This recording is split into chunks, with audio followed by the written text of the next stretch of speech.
street wrestling, you live by the jam. A last ride straight to hell, a tombstone, a body slam. Choke slam, hit you raw, this is wrestling with Savage. Back down, hold the title, this is wrestling with Savage. The epitome of scrapping them toe to toe. We ride or die, my kingdom's with me, legendary up in my road. Tearing limbs up on my pole, the ankle lock grip is accurate. Greek God in the flesh, every move is immaculate. Savage Kingdom, march on bones. Savage Kingdom, fight, we reign.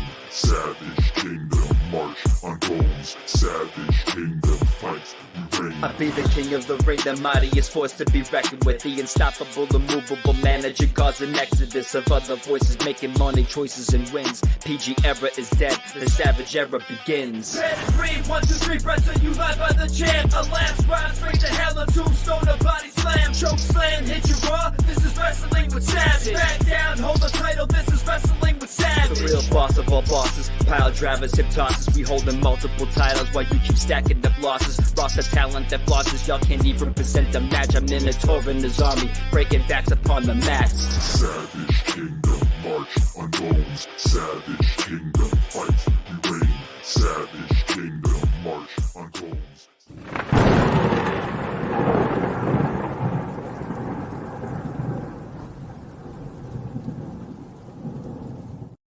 The greatest wrestling podcast in the world today starts, and it starts right now. Episode number 11 with me, Savage, the greatest mind in professional wrestling ever, and DJ Storms. Hypothetically, self-proclaimed, runs the entire IWC. We're going to talk to you about professional wrestling, and we're not going to waste any time right now. We're going to get right into it because I need to bang all this out tonight. We need to talk about Rampage and Collision because that was leading up to All In. DJ Storms, did you watch Rampage? Of course I did, Savage, and might I mention that it is mighty fine to see you on this hot Thursday evening as we are getting set to close out the month of August. I hope that you had a wonderful week, and I can see that you are already making the rounds around social media, which we will talk about in just a little bit. But we want to get to the AEW material right now. I did watch Rampage, as per usual, and it was your typical episode of Rampage. They did it from the Esports Stadium. It was their final show that they taped over at the Esports Stadium. Gates of Agony, as per usual, they get the victory in one of these quick jobber matches over the Iron Savages. Again, a lot of meaningless shit because there are no rankings. So how exactly is shit going to mean something if you got no rankings? And the tag team division is virtually dead over there, which is very, very, very depressing. However, I am certainly going to be praising the GYV because my, oh my, I have been an advocate for Zach Gibson and James Drake for a long, long time. We'll talk about them a little bit later. But Gates of Agony, they obviously got the win over the Iron Savages. Okay, I definitely didn't see Rampage because, you know why. I'm not going to repeat myself every single week. It looked like it would be a good matchup on paper, right? Big bodies, big meat flying all around the place. So maybe I'd go back and watch it if I have some time. Robin Renegade taking on Mina Shirakawa. And, of course, Mina continuing to pick up that momentum, Storms. I certainly would love me a slice of Mina Shirakawa, and I am not exaggerating. Just one slice? Fuck it. I'll take the whole pie. Okay, he wants the whole pie now. I'll take the whole fucking pie. But I will tell you this. I do believe Mina and Mariah will be fighting for the AEW World Championship at some point. Okay. I could see her becoming an AEW World Champion again. Roderick Strong, who I've said for a long time, one of my favorite guys in the entire business. He's such a good worker, and it's amazing to see how much he's adapted to AEW, and he looks like he's at that point now where I don't think I've ever seen him as comfortable as he is right now with his character, with his wrestling, with his work on the mic. We're seeing the absolute best of him right now, and I think he can actually get better. Do you think Roderick Strong could be an AEW World Champion down the road, maybe in 2-3 years, if something happens drastically that could, change his trajectory? I mean, that all depends on if Tony Khan really wants to structure the show around him. It all depends on if he really wants to invest in him. And obviously, it depends on who they put him in the ring with, because you're certainly not going to have Roderick Strong making shockwaves throughout the IWC when he's wrestling Fuego del Sol. If you want to have Roderick Strong make some shockwaves, put him in the ring with a Will Ospreay again. Put him in the ring with guys like Swerve. You put him in the ring with guys like Hangman.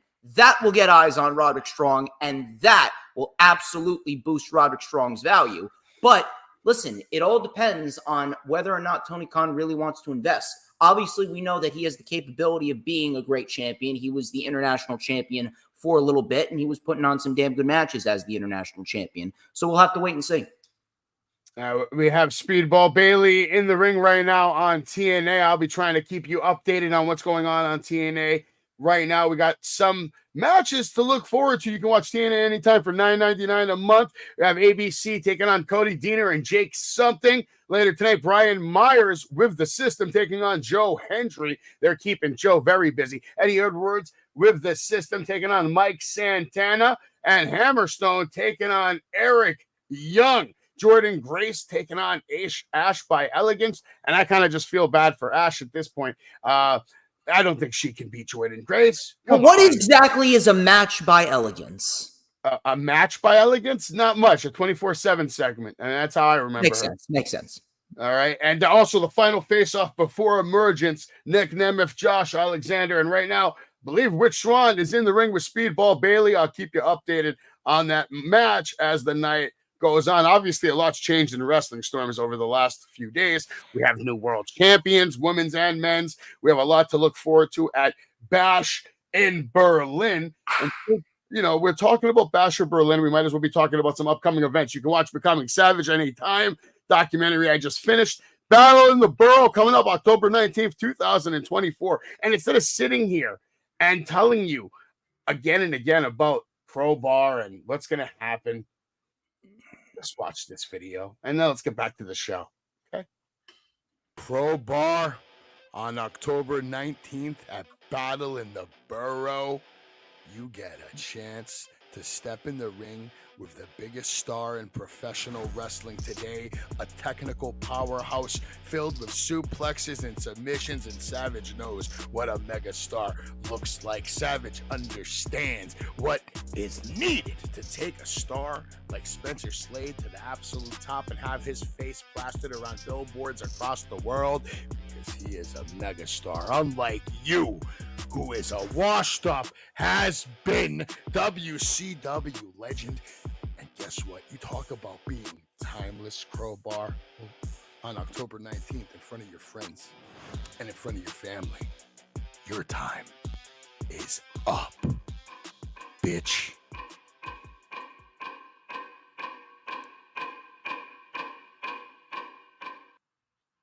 You seem pretty confident there, Savage. Of course I'm confident, man. When you're as good as me, when you're as good as Slade, it's not hard. I mean, that's just part of the game.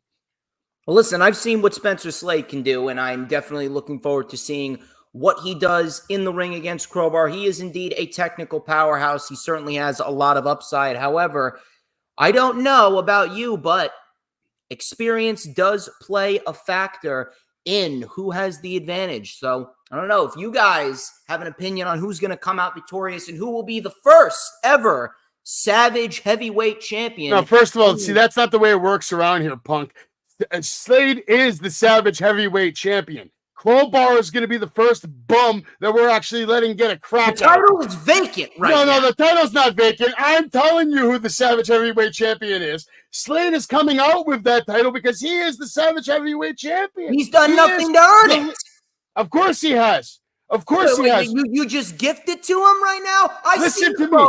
I made that title specifically for the waste of the greatest thing to ever grace a professional wrestling ring. In my experience, which, by the way, is better than yours and anybody you know, I know what a superstar looks like. Spencer Slade is next level. This man will win the Rumble. I will have WrestleMania moments with him, you little puke stain. So sit back and enjoy the ride and be happy that we're even showing up at your little shitty town that wants to have a wrestling show. I'm doing you a solid, kid, by bringing you a fucking star. Let me tell you something, Savage. I do not need you or Slade on my show. It is a privilege that you guys are going to be on my show. We'll see what happens.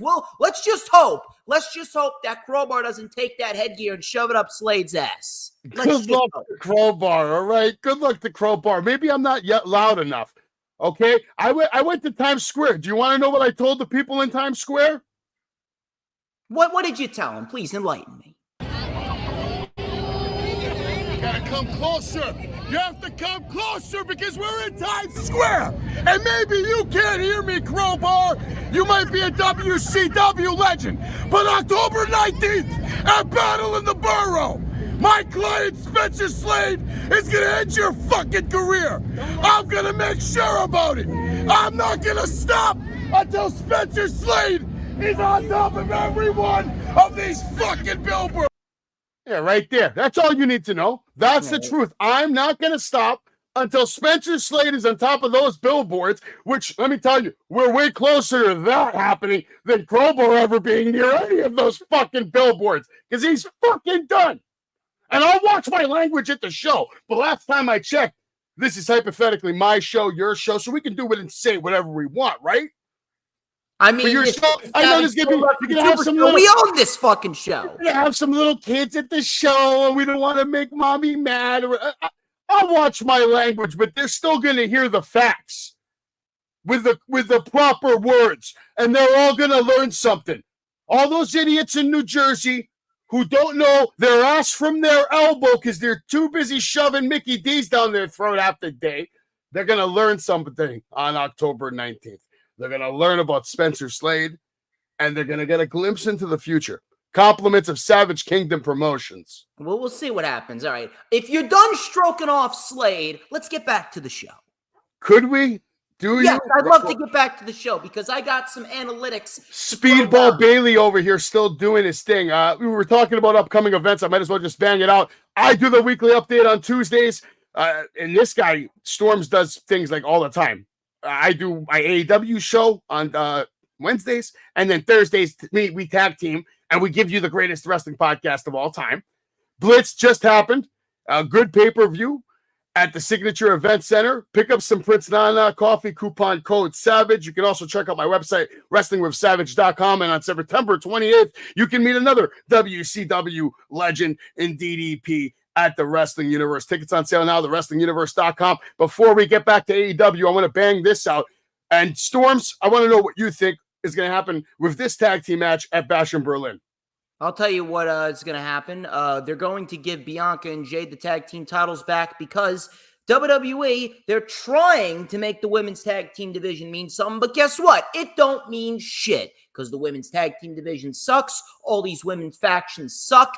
And on top of that, it's keeping people who could realistically make the women's division as a whole more interesting in terms of the women's world title scenes. It's keeping them away from the women's world titles. And now we're getting rematch after rematch with Rhea Ripley and Liv Morgan. But on a more serious note, as you can see, Mr. Sid Udy, a.k.a. Psycho Sid, a.k.a. Sid Vicious, recently passed away. His son confirmed it on Facebook. I would like to send out my thoughts, my prayers, my condolences to the family, the friends, the associates, and all of the acquaintances of Mr. Psycho Sid.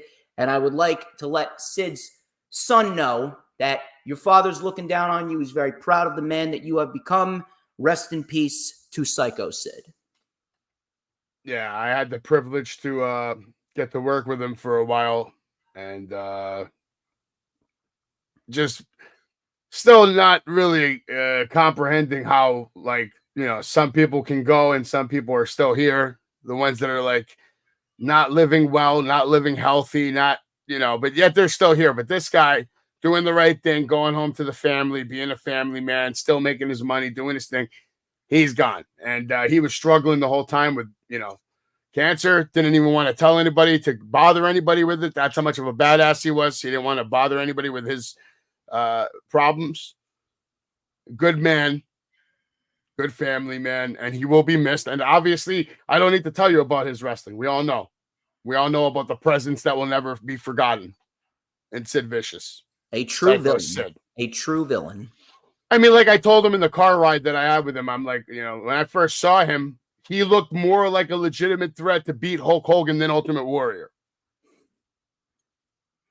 You know, when I saw him, that was the first time. Like when I saw Warrior going up against Hogan, I'm like, oh, Hogan's got this, whatever. I didn't look at Warrior as a guy like, oh my, Warrior can beat him. Sid, though, I saw him and I saw the end of Hulkamania in his eyes.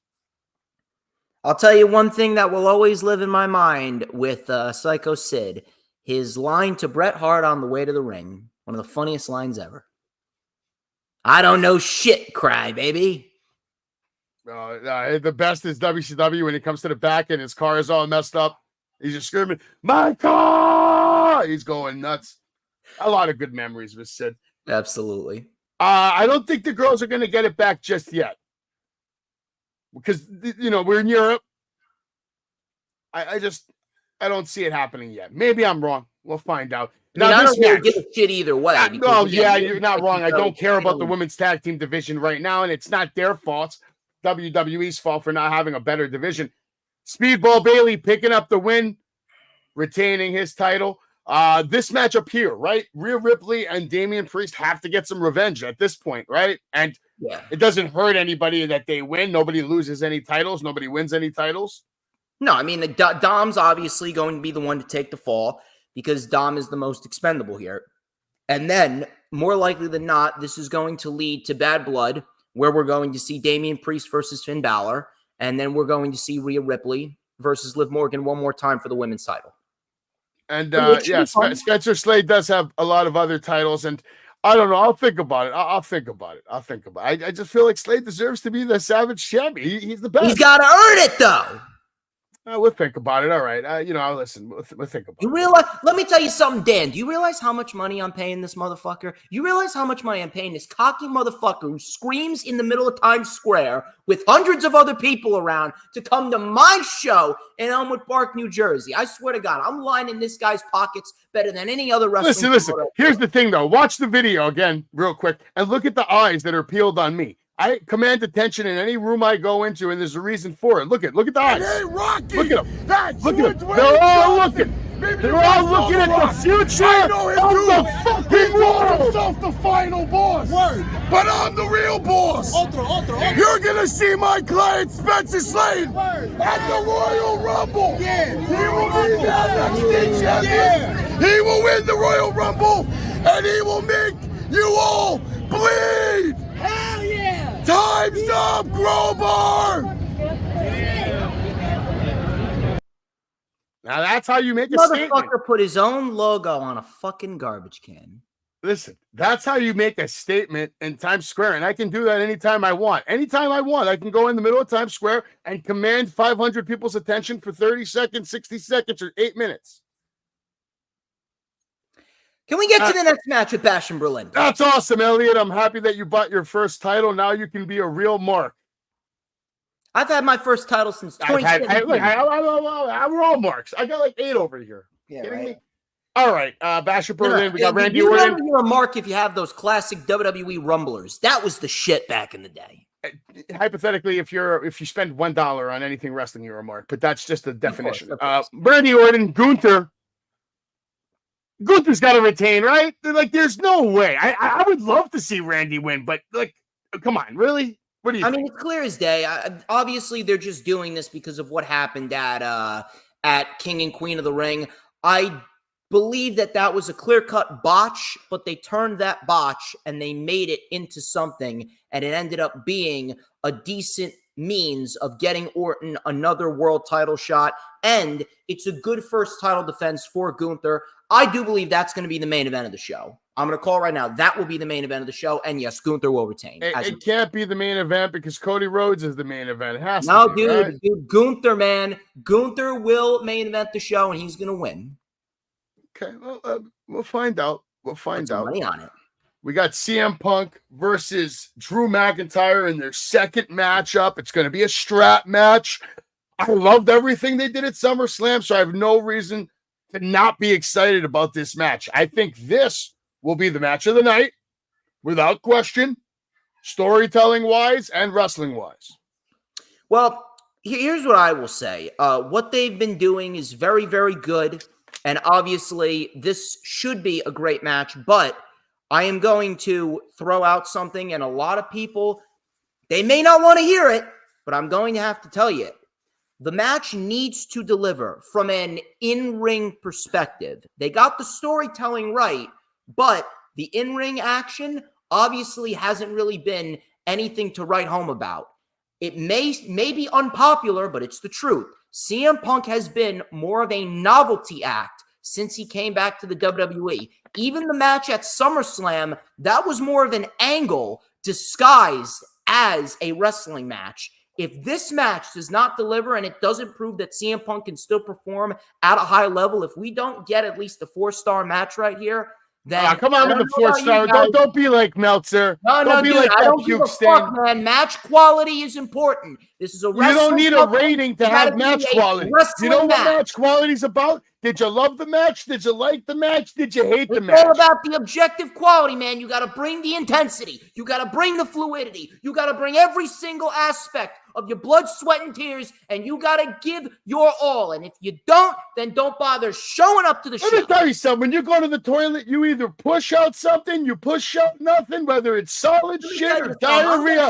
It's all help to the toilet. I will go over to Long Island, and I will beat you down so badly that you're going to have to be helped to the toilet by your wife. All right, before we get into any of that nonsense fantasy land, this kid's obviously about to go over the bridge to Narnia. He thinks he's like Incredible Hulk or something. You're going to come over here and do what, little man? Calm your ass down. Motherfucker. Bastion Berlin should be a good show. You know why? Because Mercedes Monet's not on it. Yeah. No, you know why it's going to be a good show? Because Charlotte Flair's not on it. That's why it's going to be good. No, she's not active. Happy so. DJ Storms. Here's your main event at Bastion Berlin, according to my analytical take, but maybe I'm wrong. Cody Rhodes, the undisputed Universal King of Dicks at WWE. Your man over there. Where did that come from? Because he's the king of the dicks. WWE, it's the land of the big dicks. Who's getting shit done? Who's selling merch? Who's making money? Who's on tour? Who's going to talk shows? Who's running around doing commercials? Who's doing Make-A-Wish? Who's getting it done? Cody Rhodes is that guy. Can I give my prediction? Yeah. I got Cody. Now, here's a question. Does Kevin Owens turn heel? I don't know. I don't think he does. If anything, I think Randy Orton's inevitably going to come back over to SmackDown because Orton's going to lose, and Orton will be the guy to turn heel on Cody, and that's going to be the match going into Bad Blood. Kevin Owens, I'm going to make a prediction here, and I've been talking about this for a little bit.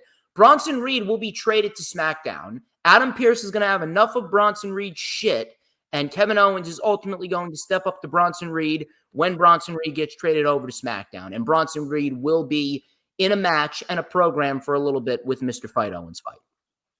Okay. All right. We'll find out what's going to happen at Bastion Berlin, and so can you live Saturday, August 31st. It's coming up. I'll be doing a watch along, baby. 2 days. Maybe we should do a watch along. It's a possibility. Yeah. If you want to do a watch along, yeah, I'll be going live at 1. If you want to jump on, you can jump right on. I got to see what the plans are. Stream on your channel. I'm gonna try to do this one with you. I'm gonna try my best.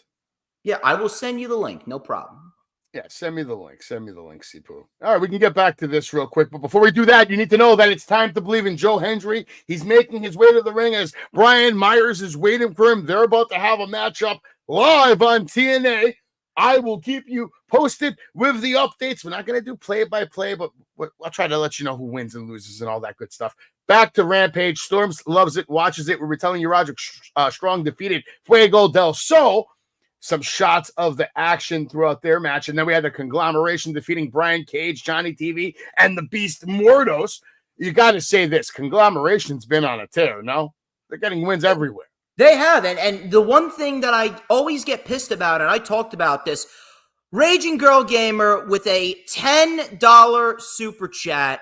Raging coming in with a mini bomb to DJ effing Storms. You damn right. Raging Girl Gamer, let me tell you some people. If you guys like some cool wrestling reactions, go check out Raging Girl Gamer. Rage, thank you very much for the $10 super chat. I greatly appreciate you. I wish we had more people like Rage in the IWC. And, you know, Rage, if you were closer to New Jersey, I'd invite you to come up to Battle in the Borough.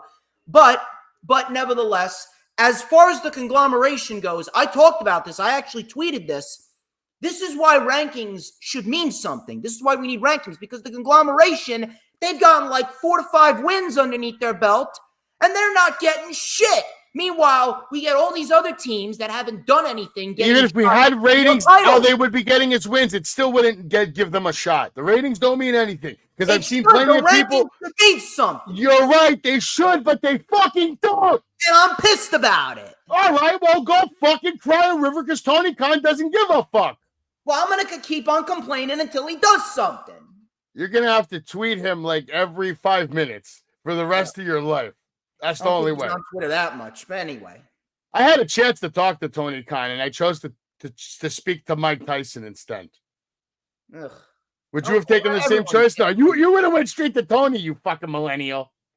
Well, to be quite honest with you, I really, if I had the opportunity, I don't know what I would choose. To be fair, really, I mean, they're both cool. Hey, John Moxley, John Moxley was an option too, but I don't even list him because it was really, honestly, it was between Tony and Mike. I like Mike Tyson. Yeah, okay.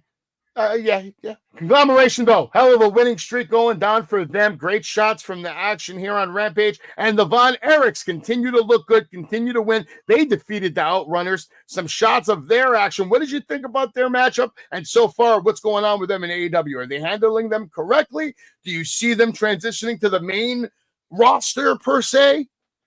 I mean, again, it all depends on what they really want to do with them. No, fuck all that. What do you think about them? Do you want to see? I was going to get to that, motherfucker. You got to let me talk. First of all, I don't mind the pairing with Dustin Rhodes. I actually think that could be very beneficial to them in the long run. Not really sure where they're going to go in Ring of Honor after they lose the 6-man tag team titles. If they really want to build up the tag team division in Ring of Honor, maybe they win the Ring of Honor World Tag Team titles at a later date. If they want to repackage the AEW World Tag Team division, the Von Erichs could be a solid division to that. There's a lot of different tag teams that I would like to see them get in the ring with.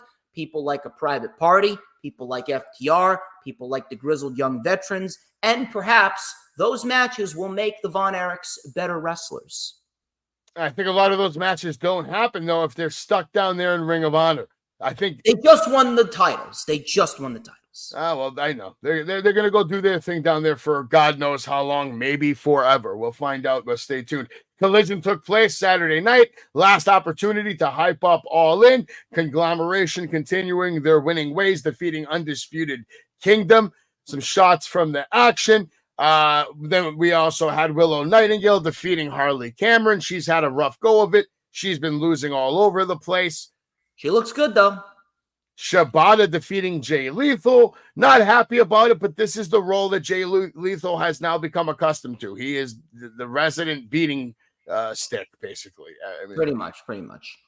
I wish we should get Jay Lethal on one of these shows at some point. He's great. I would be very happy to talk to him. Hook versus Big Bill. Hook defeats Big Bill. For all intensive purposes, I hated this because it came at the cost of Big Bill. You know, it's not right. I fucking love the crowd, though. The crowd was great, yes, but Big Bill became a fucking babyface. Big Bill having to take a loss to Hook. Unbelievable. Hi, guys. Jeff Jarrett defeating Daivari. Dude, Cardiff again fucking loves themselves some Jeff Jarrett. Hey, they love wrestling, bro, and Jeff Jarrett is a wrestling legend. That's what they love. They love wrestling legends. They also loved a lot of other things that would happen on Sunday, which we'll get into. A lot of big moments at All In. The Wild Card and Cardiff Trios match, you had winners, Claudio, Wheeler, and Pac, the Bastard, are now in that Trios matchup coming up later. And the best part of this night and All In, there's a lot of good ones. That's what I want to talk about. After we cover it, let's talk about what our favorite actual moment of the whole night was. You had the 16-man tag match that, honestly, I thought this was a joke. I didn't take this seriously at all. Dude, I talked about this all the time. Whether it's the main event or whether it's the fucking pre-show, make the whole show mean something. And I will always reference the AEW Dynasty pre-show back in April, because that pre-show meant something. That pre-show felt important. That pre-show had bigger matches on the show, and they did a great job with that. But the pre-show for All In, it was a fucking charity case. It's beyond saturation. It's a desperate plea at getting people something to do. This is the most obvious example of we don't know what to do with certain people. Even Kyle Fletcher. Kyle Fletcher should not be in this picture. Kyle Fletcher should be a lot of people shouldn't be in that picture. Yeah, but out of everyone there, Kyle Fletcher to me is the most impressive wrestler out of everyone on that screen. If I'm being honest with myself, who's put on the best matches on TV this year from everybody on that screen. And actually, Leo Rush might even be coming in a close second, and Rocky Romero. Honestly, you could see they kind of put those three there for a reason, because those three to me have had the best matches on TV this year out of everybody else. We know what Dante Martin can do, but I don't think he's on Kyle Fletcher's level. But it's just upsetting to see bullshit like this in the pre-show. And Willow Nightingale, someone else deserves to be on the main card, stuck in this tag team match because they don't know what to do with Statlander. They should have done Willow and Statlander on the pre-show. That should have been it. That would have been a great way to make the pre-show feel important. But they're saving it for All Out. Yeah, I mean, I really don't. And then the Cage of Agony and Undisputed Kingdom versus Dustin Rhodes, Devon Eric, Sammy Guevara, Shibata, more people we don't know what to do with, but we want to use them anyway. So throw them on 0 Hour. In what world should Sammy Guevara ever be on 0 Hour? I was told by Raging Girl Gamer, I saw what she said. She said that she's coming to Washington, D.C. in October. Make your way up to Elmwood Park on Saturday, October 19th, pay $25, and you will get access to Battle in the Borough. There you go. Thank you very much, Rage. Continue, Savage. Copy that. In what world do you see Sammy Guevara being on a 0 Hour show? One of the pillars, by the way. I don't mind him being on the 0 Hour show, but just give him something more important to do. Like, if you wanted to, you could have given him and Dustin a tag team title match against somebody else. You could have built up something. Maybe if you wanted to, you could have put him in a different segment on Dynamite instead of putting him in Ring of Honor. But I guess for now, it's a decent role for him. But doing a 10-man tag on the pre-show just literally 30 minutes after you just did a 16-man tag, I mean, come on. What's the deal with Ring of Honor? Do they even have a TV show? Yes, it's called Ring of Honor on Honor Club. I watch it every week. And it's only on the app. It's not on a channel. Only on Honor Club. Yeah, it's $9.99 a month, or you could watch it on one of those free streaming sites. How many subscribers do they have? I have absolutely no idea. I don't keep track, and quite frankly, I haven't looked it up. But you subscribe? Yes, I'm subscribed. You're one of the 332 people that have subscribed to that shit. Last time I checked, Tony Khan said they had 12,000. Oh, now all of a sudden you know numbers, little shithead. No, that's the last time that I heard him talk about it. I don't know when it was. Oh, okay. I don't know when. Jamie Hayter, though, I'll tell you what. Jamie Hayter, that is something that I would absolutely subscribe to if I had to pay for that. Did you see the press conference with Saraya where she was yelling and cursing at all the reporters about being misused on this show? She thought she should have been on the main card because she's the whole fucking show there. She's the star. Of course, yeah. Nothing more than a work shoot. That's obviously setting up Saraya versus Jamie Hayter. Oh, yeah. But she was still pissed off. She came out, tried to ruin things, and then this is when Jamie Hayter made her long-awaited return. And then we move on to the actual show, which started off with the London ladder match. And your winners. Throw some out there. It should have started off with Monet and Baker, and then Hayter should have returned. And then absolutely, you're right. Wrestling shows should always start off with the weakest match of the night. I'm trying to help the show get booked better. You cannot just let me talk. You got to get one of your petty shots in there. You fucking douchebag. We're going back and forth. It's a vibe, Storms. You're not feeling it? I guess you're not feeling it tonight. I don't know. Continue. I just said one thing. You said, that should have started the night. And you're right. The worst match on the card should always start the night. That match was a shit show. The card was the coffin match. No way. The coffin match was cool. Yes, it was. And we'll talk about it. I like the coffin match, but we're entitled to opinions. This match right here, to me, honestly, I didn't give a shit about it. It was okay. It was all over the place. I didn't like that there were small ladders, though. You're in this massive fucking stadium, and you have 4-foot ladders around the ring. Don't piss me off with that 4-foot ladder shit. It was a great fucking match. And you know why it was great? I'll tell you why. It's because this had the potential to be a complete disaster. It could have potentially been a clusterfuck, and it wasn't. It was very well organized. It was very well paced. Everyone got their shit in. The shocking thing was the outcome. Now, the only thing that I was thinking of with this outcome is, well, the patriarchy didn't even get a reign with those championships. If anything, they kind of gave it to Pac in spite of the Lucha Bros, because the Lucha Bros, they're going to WWE. Well, listen, I'm happy that Claudio and Yuta are champions because they're great. Pac is also great, but I mean, come on. If you ask me, well, why did they give Pac, Claudio, and Yuta the championships? I'm looking directly towards the Lucha Bros and Tony Khan being a little petty. Great match, though, but I would have gone with the patriarchy. Still a great match, great open, very well organized, very well paced. Everyone got their shit in, and the crowd, clear as day, they were hyped up for the match. Well, there's a reason why a lot of different things are happening right now, and I actually got some nice insider information to confirm with you, and I'll just say this without giving anything away too much. You're going to see at least 3 new AEW World Champions within the next 5 months. 3. No, wait. Are you talking about just one title or different titles? No, different superstars winning that championship one after another until we reach a certain point where someone gets it and that someone will hold on to it for a while. They shouldn't be doing that. No flip-flopping. I'm telling you, you're going to see some craziness happening right here. But the best part of this match is that Pac got a win in front of his, almost hometown, right? He didn't live near Newcastle, but he's pretty much right. Yeah, pretty close. It's his country, his home country. Either way, I love to see Pac have success. He's one of my absolute favorites. A lot of good visuals in this matchup. Then we move on to the AEW Women's World Championship, where Mariah May did it. We all called it. We said it. We saw it, and this was it was good to see. I wasn't like the match wasn't like a greatest match of all time or anything like that. No, it was very good. It was very good. It did what it needed to do. Storms. It got the job done. I liked it. Yeah, very good match. And by the way, we got to give Tony her flowers. She was undoubtedly the greatest AEW Women's World Champion to this day. And Mariah May, she is a star. She was made into a star at Wembley Stadium. And I'm looking forward to seeing what else she can do. She obviously has that Mean Girls vibe, and she knows how to be a bitch. She knows how to get booze. And I'm looking forward to seeing what she does in her women's world title reign. Very good match between these two women.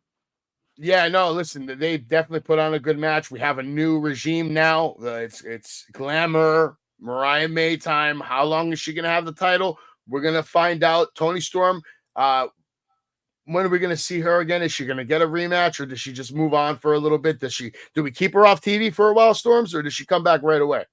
I'd give her a couple weeks off. I wouldn't just rush her back. That's a smart call right there. I agree with you on that one. And then we have Hook defeating Jericho. And, he got the job done. He brings back home his father's title. They made it kind of like a hardcore match. Hook gets his big moment on a big stage, big stadium, defeating a legend. We'll see where they go from here, because that FTW title, to me, they need to just get rid of it. Taz should just take it home and retire it, because until they do that, Hook is stuck in that category of Taz's son. I want to see Hook do his own thing. It served its purpose already. I will tell you this. This was probably the most tolerable thing about the entire feud, and this could have been the worst match of the night, but thankfully it wasn't. This match did not overstay its welcome. It went a solid 11 minutes. They did not take their foot off the gas. There was no lull periods in the match. They did what they needed to do here, and we got our first genuine all-in moment with Taz and Hook locking in dual Taz missions, which was a great moment to see, and the crowd popped big for that, and now Hook is the new FTW champion. Once again, they do need to retire that title. I think it's about time we move Hook on to something more substantial. Well, I'm pretty sure Joe Hendry got the win, and then the system beat the hell out of him, because of that. And then, of course, now Santana making his way to the ring because he's about to take on Eddie Edwards right now. I like how the match goes from one match into another. You rarely see that done well on Raw or SmackDown, where they have like a good segment to sync 2 matches right back to back. So I kind of like that on TNA's part right there. But back to All In. Hook is your new FTW champion. I don't think anybody cares, though. I think they want him to move on to bigger and better things. Will Tony Khan pull the trigger on Hook sooner than later? Let us know in the comments and chat what you think they should do with Hook and what they're going to do with Hook. Put him in the Continental Classic. Possibly. Moving on to the AEW World Tag Team Championship. The Young Bucks retained. I called that they were going to retain. There was a point in the match that I really thought the Acclaimed were about to win, Storms. They came out hot. I'll give it to them. They came out, and before they even walked out, that crowd showed everybody that, fuck, man, they love the Acclaimed. Not a bad match at all, but obviously the fact that the tag team division really hasn't been handled correctly and the fact that the build was very rocky to this match definitely played a factor into it. Young Bucks retain as expected, but however, GYV, man, Zach Gibson and James Drake, I have been advocates for these guys since 2019. They are fucking fantastic at what they do. Absolutely fantastic. And if we get these two versus FTR, and then we get ourselves a potential GYV versus Young Bucks match, I will be seated for that. GYV are fucking great, and they should absolutely be AEW World Tag Team Champions within the next couple months. And if you don't know how good these guys are, you will now. I think there's going to be a lot of great matches in the next couple of weeks, especially coming up. The sooner we see them in action, the sooner we start getting some of those matches. We know what they're capable of. I thought they were great in NXT. I was shocked that they didn't get pulled up to the main roster because the tag team division in WWE misses them, to be honest. They could have really used these guys. There could have been great matches between them and the Street Profits. There's a lot of teams they could have had matches with. But now AEW gets that, so congratulations to them. Good recruitment there. Casino Gauntlet match for a guaranteed world title shot. This was actually almost my favorite moment of the night. I loved this. I loved it for many reasons. Number one, awesome to see Ricochet finally back on TV, looking great, taking advantage of his debut. Crowd was hyped. It was nice to see this as well. This guy, Nigel, baby. Yeah, Nigel McGuinness deserving of this moment here with Zack Sabre. I'll say this about all the performers in the match. I thought Zack Sabre had the best performance in that match. The technical wrestling he was doing when he had time to get some stuff in, wizard. He's a wizard in the wrestling ring. I love this guy. He's got a bright future. Obviously, Orange Cassidy, he was the Iron Man in that match. Hangman and Okada, I thought had some good times too. I actually thought Okada was going to win for a moment. Hangman obviously was your favorite. We had the order of entry here, which was Orange Cassidy, Okada, McGuinness, Kyle O'Reilly, Zack Sabre Jr., Roderick Strong, Mark Briscoe, Hangman Adam Page, Jeff Jarrett, Ricochet, Christian Cage, and then last but not least, not Killswitch, Luchasaurus, who comes in hot, and everyone in the building thought he was going to kill Christian Cage. Instead, Luchasaurus proven me maybe even right, because I said Lucha's going to be a world champion one day. I feel he has that kind of ability. And by him doing these kind of things, he's inching closer to that. I think Christian Cage, I'm going to say it right now, Christian Cage is your next AEW World Heavyweight Champion, brother. I would not disagree there. I actually do believe that he is probably at WrestleDream. Yeah, I see Bryan Danielson's reign being very short. One of those happy, good feel moments. He got it done. Maybe till full gear. Maybe till full gear. We'll see. Christian Cage deserves, he's put in the work, man. Some of the best work in the company. MJF, Will Ospreay, my second favorite match of the night. Good match. Great match. Great match. Yeah, I'm not going to argue with you. What'd you think? First of all, I'm not even an Assassin's Creed guy. Like, I've never played any of those video games. I've seen the movie, and it got bad reviews. I actually enjoyed the Assassin's Creed movie. But I have to say, dude, that Assassin's Creed entrance, fucking phenomenal. Fucking phenomenal shit right there. And on top of that, dude, I don't want to say it was better than the first match, but listen, it's up. Nah. The only downside to it is If it was an hour, maybe. The only downside to it was the fact that they flip-flopped the title back and forth. That's the only downside to it. I don't mind that when it's a two good matches like that back to back, and then the Tiger Driver at the end. That's the moment of that match. Listen, AEW is very lucky that they got MJF and Will Ospreay, and the fact that these two guys are so good that they made the flip-flopping of the title actually seem like an afterthought to what the actual match was. But I'm still sticking to what I said. You could have done this without flip-flopping the title, even though the American Championship with MJF, even though that was some great shit. Still, excellent match, probably the second best match of the night, and we got ourselves a new AEW International Champion, and now we're getting Pac and Ospreay it all out. I think you underappreciate the power of the flippity flop of the title sometimes, because sometimes that's the best way to get an instant rivalry and make it serious. Yeah, of course. All you got to do is attack someone's family, and that's an instant rivalry. Come on. All right, but we don't realistically, we don't attack people's families in the wrestling world. Realistically, that storyline is rare. Verbally, 1 out of 1,000. Verbally, not physically. Verbally. All right. Verbally. You're a talker. You love talking. I do. And I'm the best at it. Yeah, it's true. Yeah, it's true. All right, let me say this about this match. Or you know what? You want to go first, and then I can bury her, and then we keep it moving? Yeah, may as well. All right. First of all, I said that this match should have kicked off the show for multiple reasons. Number one, these two women, Baker's very good.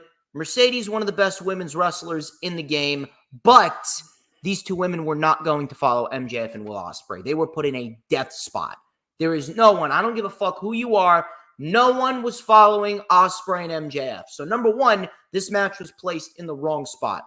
Number two, Britt got herself suspended like a fucking idiot last month, and that completely fucked up the flow of the build. That completely screwed everything up with the build and the heat surrounding the original promo that they had, and then the inclusion of Camille. All that heat just died. All that heat died, and they needed to rebuild it with the promo that they had back in Cardiff. And then on top of that, how the fuck do you have Jamie Hayter on this show, and you got this match? How do you not have this match kick off the show? You still could have done the exact same match that we got. The last 6 to 7 minutes actually were very solid. It was a good match, not a great match. It should have been better than it was, but it was a good match for what it was. But in the end, should have kicked off the show, and then after the match, Mercedes and Camille should have beat down Britt, thus resulting in the return of Jamie Hayter, and we get Jamie Hayter and Britt versus Camille and Mercedes. Now, apparently, the reason why that didn't happen, and the reason why it wasn't even thought upon, reportedly, I don't know how much validity this has. If you can, please do some research on this in your free time, Mr. Savage. Apparently, Britt Baker and Jamie Hayter had a falling out. Over what? I don't know. Quite frankly, it's not my business. I'm literally just finding this out probably like a day or two ago. I found this out when I was questioning, well, why didn't Jamie Hayter and Britt Baker reunite? That's what I heard, that they had a falling out. But listen, good match, not great.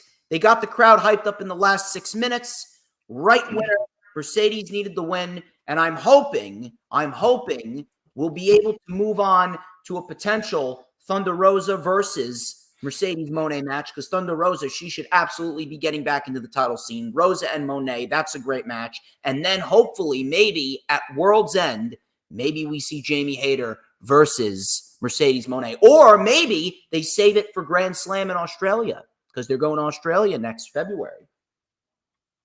Okay. Well, here's what I thought about the matchup. The match was mediocre at best.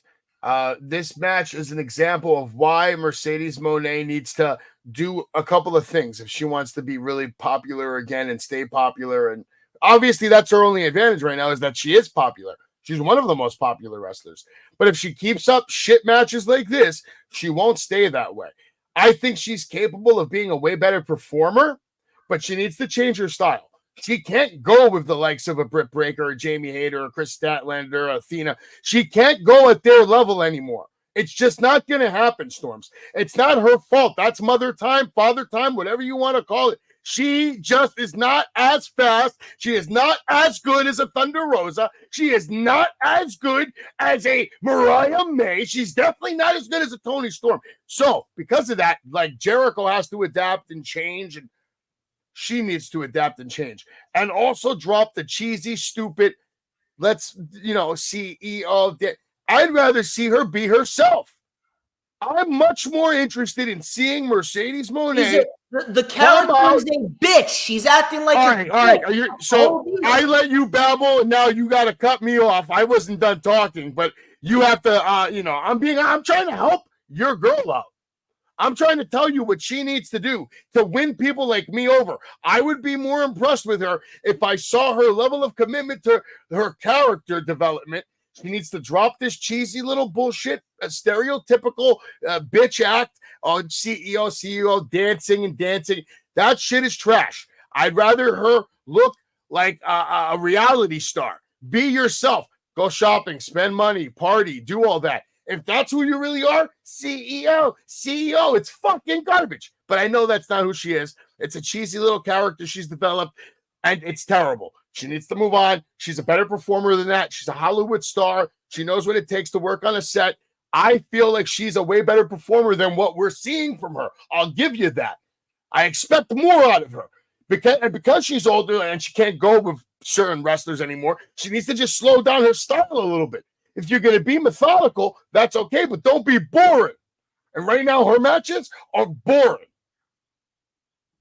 If you're going to tell me that the match with Willow at Double or Nothing was boring, if you're going to tell me that the match was better than this, you're going to tell me that the match with Stephanie Vacour at Forbidden Door was boring, if you're going to tell me that... The only reason that match was good is because of Stephanie carrying that shit.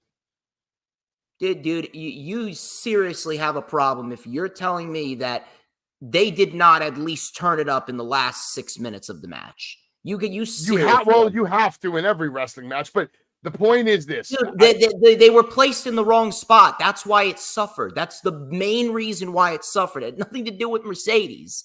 Seems as though you're just a blind hater at this rate, dude. And I'm not even saying it. Dude, Mercedes isn't even my favorite women's wrestler. It's I know how much value she has. I expect more out of her if she's going to be getting paid that kind of money. Now, you said you hated this match, or this was the worst match of the night? What did you say about this match? I didn't hate it. I said it was the worst match of the night, but I'll tell you why. Because it went too short. That's why. Because it went too short. I don't know why they decided to cut it short. But listen, there is a positive and there's a negative to this. Number one, the negative to it, I'll get that out of the way. The negative to it is there was a lot left to be desired because they were actually putting together something of substance. And it just completely just ended like that. Like it was starting to crescendo to something and then boom, it was over. Now, on the positive side, I will say this. Jack Perry needed a win. He needed a clean win. He needed a convincing clean win. He got it. Now, I'm happy about that, but he's not really been booked as good as he should be. He hasn't done anything with the TNT title. He needed this win. I'm happy he got a clean, convincing, straight-up win with no interference, but it came at the cost of what could have been one of the top 3 best matches of the night, and it just ended like that. If anything, you didn't even need the appearance by Sting. You didn't need the appearance by Sting, and you could have given them another 6-7 more minutes. I thought the match was still good with the time given, and mostly the reason why I think the match was good is because the results were correct. Jack Perry needed to win this match and continue to do what he's doing. He's doing great work. I can't even believe I'm saying this about Jack Perry, but I've been impressed with him this year. His body of work this year is good. When he was Jungle Boy, everything was good. The transition from Jungle Boy to this was shit. But now that we've been doing it long enough, the scapegoat is finally getting the job done. He's winning me over. He's showing why they called him a pillar. No, listen, he's doing fine. I'm just saying that we should have gotten more out of it. That's what I mean. It wasn't a bad match. It just wasn't memorable. Well, they had such a packed card, bro. You can't expect it. They had to. They had main event to go to. You didn't need the appearance by Sting, though. You didn't need the appearance. No, probably not. But we got the main event, title versus career. Swerve Strickland losing to Bryan Danielson in what was easily, hands down, match of the year. It's up there. It's arguable. I'd say top five for sure. It's in contention for match of the year at this point. It was a great match. Making my top three. The pace of the match, the timing of the match, there was no real downtime. They were constantly moving, constantly working, adapting and changing on the spot, taunting, moving, rolling, constantly just bodies in motion and just execution all around. I didn't see mistakes. I saw two of the best in the world going at it. Swerve now showing everyone. To me, Swerve's one in AEW right now, the one that he just had. I can compare it, and I know people are going to give me a lot of shit right now for what I'm about to say, but I can compare his reign right now with like the first reign of The Rock in WWF. In what regard? That's how impactful it's going to be to the wrestling community. Like Swerve is going to go on to be one of those mega stars who transcends professional wrestling. He's going to go on to have a lot of success in Hollywood. He's going to go on to have a lot of success in the music business. He's going to become a household name. You're going to see him on a lot of products in the next 50 years. Swerve is going to be one of the most famous wrestlers in the world when it's said and done. He's going to have a magical career. Because what he just did right now was the wrong outcome, though. Maybe, but you can't see it that way because I agree with you. I agree with you. I did not want Swerve to lose this, but after hearing certain things that I've heard and knowing Bryan Danielson, the kind of human being he is, Bryan Danielson had every right to deserve this moment. Listen, I said two things. One of them positive, one of them negative about this match. Obviously, we know this was a fantastic match. Easily one of the best matches all year. One of the greatest main events that AEW has ever done. Bryan Danielson winning the World Championship, it will go down as one of the greatest moments in AEW history. But at the same time, it will be one of the biggest missed opportunities in AEW history. The reason being, it's not because Bryan won, it's because Swerve lost.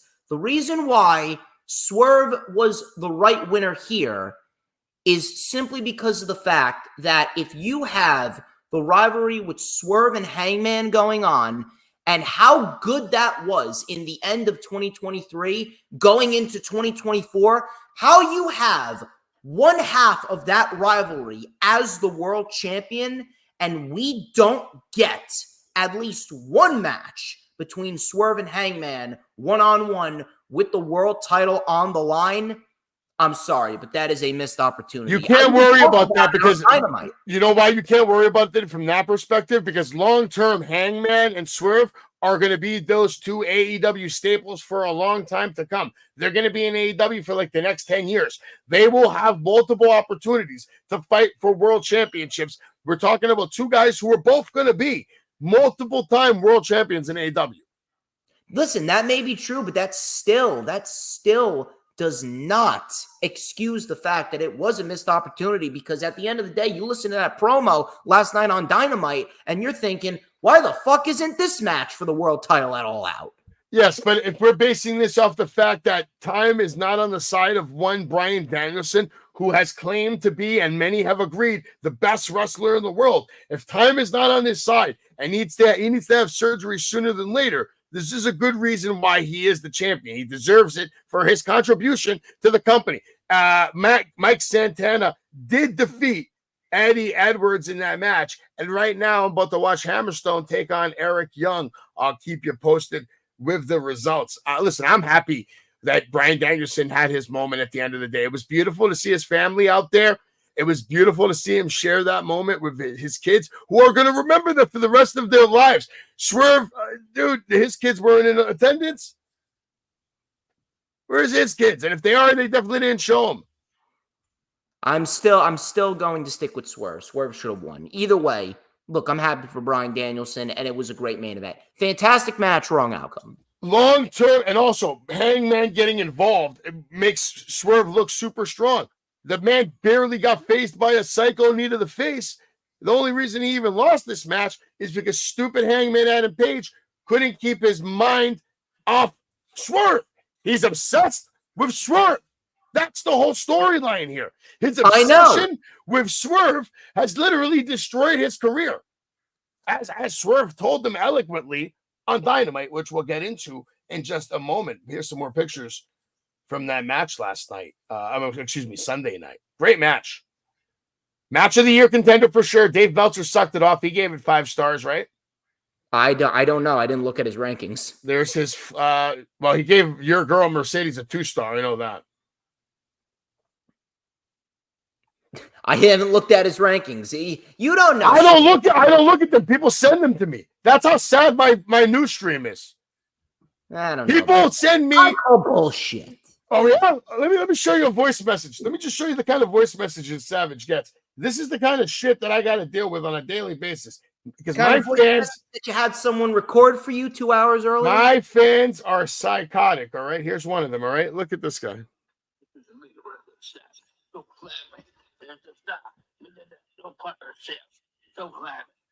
Don't look crazy. I did not understand a word that he's saying. I don't either. So clever. I put myself out there. He's a singer. We have a partnership. The only thing that I understood so far is I put myself out there. That's the only thing that I understood so far. The service begins now.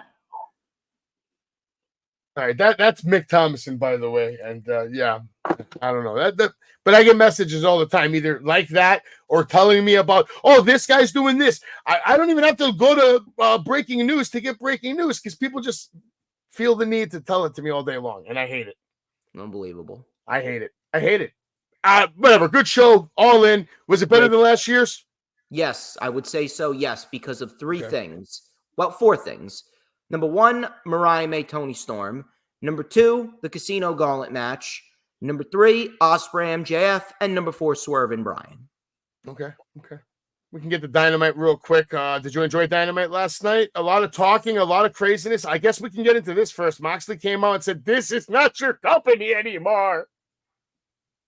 A lot of people have been predicting Shane McMahon potentially coming in. A lot of people may be predicting Bobby Lashley and the Hurt Business. I don't know. Listen, it's a different direction. And if it's a different direction for Jon Moxley, potentially a reinvention, potentially turning heel, I'm all for it. Let's see what he can do. I'm very interested to see where this is going, especially if it means Shane McMahon is going to be back on TV. Possibly the McMahon family taking over AEW. Good storyline, good storytelling, possibly. We have more to come from Moxley later tonight. Mark Briscoe doing a great job cutting a promo for the conglomeration. What was the word of the day? I don't even remember. I do. Go ahead. Please tell us. Indefatigability. Great word that no one's ever going to use. Again. Mark Briscoe did. Again, I said. Tamahiro Ishii opens up the night with Hangman Adam Page. Very hard-hitting physical match. And I mean, Ishii, if he didn't have a neck when the match started, he definitely doesn't have one now, especially after that right there. What a sell. Yeah, great job. I had fun with this match. This I thought was a good opening match. Yeah, very, very, very physical stuff. Very, very nice to see. And Hangman gets the win, as he should. And we got ourselves a damn good promo after the match, too. We'll get to the Netflix series in a little bit, Elliot, when we get to the WWE breaking news. For now, let's keep talking about this. They told us we were going to hear from Swerve Strickland. Well, and damn it, we did. And we heard from him immediately following this match because he would get in the face of Hangman Adam Page and eloquently tell him exactly everything I said before. The reason why he's such a loser, the reason why he isn't where Swerve is because he's obsessed with Swerve. He's obsessed with that world title, and it's destroyed his career while allowing Swerve to thrive. And now they have agreed to have a steel cage match at All Out. Here's the craziness about this, though. Swerve Strickland made Hangman literally look like a little bitch. Made him literally just walk away. Told him some truth, hurt his feelings, maybe. What did you think about this segment? Well, it's clear as day what they're setting up for. They're setting up for an absolute bloodbath. And this has got to be a victory for Page. He needs it. Swerve's already a made man. He's done everything that he needs to do. Swerve pretty much owns Hangman right now. If Hangman doesn't win this, then there's really no more excuses. Yeah, but also Swerve's never beat Hangman. Yeah, he has. He beat him twice. Only in title matches, though, not a singles competition, for nothing. No, he did. He beat him in a singles competition last year at Wrestle Dream, and then he beat him in a Texas Death Match at Full Gear, and then it was a time limit draw the third match. So wasn't Hangman talking about you've never beat me, you're not as good as me? He says he's never beaten him straight up because it took Nana and Brian Cage the first 2 times. Well, okay, so he's never beaten him clean. Yeah, but he still beats him. It shows it in the victory books. Win's a win. How good was Nana last night? The angry Nana dance had me laughing my ass off. The scrunched up face, just the arms moving. Prince Nana's a national treasure. This might have been the best promo work we've gotten from Swerve in his career. Very confident and knew exactly the message he wanted to get across. I loved it. Jamie Hayter defeating Harley Cameron, who just continues to lose on TV. Jamie Hayter looking good on TV. Harley Cameron still looking good, even though she's losing. That was a good look on her, though. What did you think about the matchup? Obviously, it was a quick match. It really wasn't made for anything but to give Jamie Hayter a win. And now we're looking down the barrel of potentially a Jamie Hayter-Saraya match, which is not bad. It's not the worst thing in the world, but holy shit. How you do not take advantage of the opportunity to do Britt and Jamie versus Camille and Monet at All Out. Even with Britt and Hayter having a falling out, I still would never understand. Saraya, I don't know if they're ever going to do anything with her. She already had her chance, right? She had her world title run, and there's so many other women ahead of her on the list, including Jamie Hayter. You got to think Jamie Hayter's ahead of Saraya. Oh, absolutely. Jamie Hayter should absolutely be a champion at some point. Jericho's going to have a promo, a little interview right now with the remarkable Renee Paquette. Strong actually going to compliment him, saying he's honored to even be wrestling with him, but asks him for some help with maybe dealing with Kyle O'Reilly because, Jericho is just so damn smart. Jericho also mentioned that he's happy for Hook because Hook learned from Jericho. That's the reason why he's the new champion, because he finally learned from me. Hi, guys. Hi, guys. I am the learning tree. Now, this was the best moment of the night for me because it was unexpected. It wasn't advertised. I didn't even think we were going to see or hear from MJF, but yet here he is getting ready to cut a promo. And, of course, Daniel Garcia having his big moment. He's finally going to get to work with MJF at All Out. You got to give Garcia a lot of credit. He tried. By the way, Hammerstone just won his match against Eric Young, looking very impressive here on TNA. But Daniel Garcia, also impressive last night on Dynamite. That power driver, he was trying to power drive off the top rope, damn it. Trying to kill MJF. I mean, that MJF tried to kill him. Yeah, I know. But, that's what you get when you mess with MJF. Pretty much. But, yeah, this could be a big, big victory for Daniel Garcia here. Do you actually think Garcia is going to get the job done? Is that who MJF has become right now? Is he the enhancement guy for the time being? Let me tell you something. MJF, he could do whatever the fuck he wants. He's a made man. Well, yes, but we need to see him eventually become world champion multiple times, which will happen. We'll get into it. Hook, Orange Cassidy, Kyle O'Reilly, and Mark Briscoe getting ready to take on Chris Jericho, Big Bill, Brian Keith, and Roderick Strong, an all-star 8-man tag match on Dynamite. Now, I never give a shit about 3-on-3 matches, and 4-on-4 matches are usually even worse because it's just a spot fest. Everybody gets their stuff in, but this match had me rolling. I had a good time with this match, and the reason why is because Dynamite was off to a good start, and I love Mark Briscoe coming out here and being one of the world's best sports entertainers right now. because that's exactly what he is. He is entertaining to watch. He is hilarious, strong, fast, funny, knows how to work, knows how to entertain people, knows how to put smile on people's face. I liked it. I will tell you this. Fun match, but we're seeing way too many of them. We're seeing way too many multi-man matches, and it's really become a crutch just to get everyone on the show. Still a fun match, but Tony Khan needs to scale it back, because if we're seeing a multi-man match every single show, it's becoming very unnecessary. Yes, Elliot, that was Mick on the phone, and yeah, I'm done with some of them too. But fun match. We get some craziness at the end. Roderick Strong making it clear that he wants that FTW title, so obviously they're not going to abandon that title. They're sticking with it. That's their story. Hook's the FTW champion, and Roderick Strong is coming after it. We'll keep you posted on that. Now we got to talk to Mercedes Moné, who's having a celebration. And take it away, DJ Storms. I mean, there really wasn't much to this other than the fact that Okada, he was a gem here because he's marking out over doing the CEO dance with Mercedes. I don't know where they're going to go with her now, because again, they had the option. They had a perfect shoe-in option for her next major feud. It was Jamie Hayter. I'd really like to hope maybe if they want to go this route, maybe after Jamie Hayter gets done with Saraya, maybe she goes after Monet. Maybe they do a feud with her and Baker. I don't know. Maybe we see her versus Mariah May. Maybe we see her versus Toni Storm. It's up there. Maybe they do Monet and Toni Storm. Maybe instead of Jamie Hayter and Toni Storm, maybe they do Monet and Toni Storm. Obviously, someone who's an over babyface versus someone who's a mega heel. It could have a nice dynamic. Who the fuck knows? Private Party going to talk some trash to her. Private Party going to talk some trash to Monet, as they should. And Okada saved this whole segment. In my opinion, Okada was the reason this segment was even good. Okada is great. I'm going to predict that he should be a future world champion too, if you want to take New Japan seriously in AEW. Mariah May is going to have her celebration, but instead she says, you know what, Champagne? You guys may be named Champagne, but you all look like a bunch of people that drink piss-ass old beer. This place stinks. I'm not celebrating here. But then she would give Tony Schiavone and men around the world a heart attack by revealing her new look. Tony Schiavone, man, he's forgetting his lines. Yeah, Tony's done. Tony was this was not good look for Tony. I'll tell you what, it's a good look for Mariah, though. Well, duh. Yeah. Good look for Mariah, though. Are you sick in the head?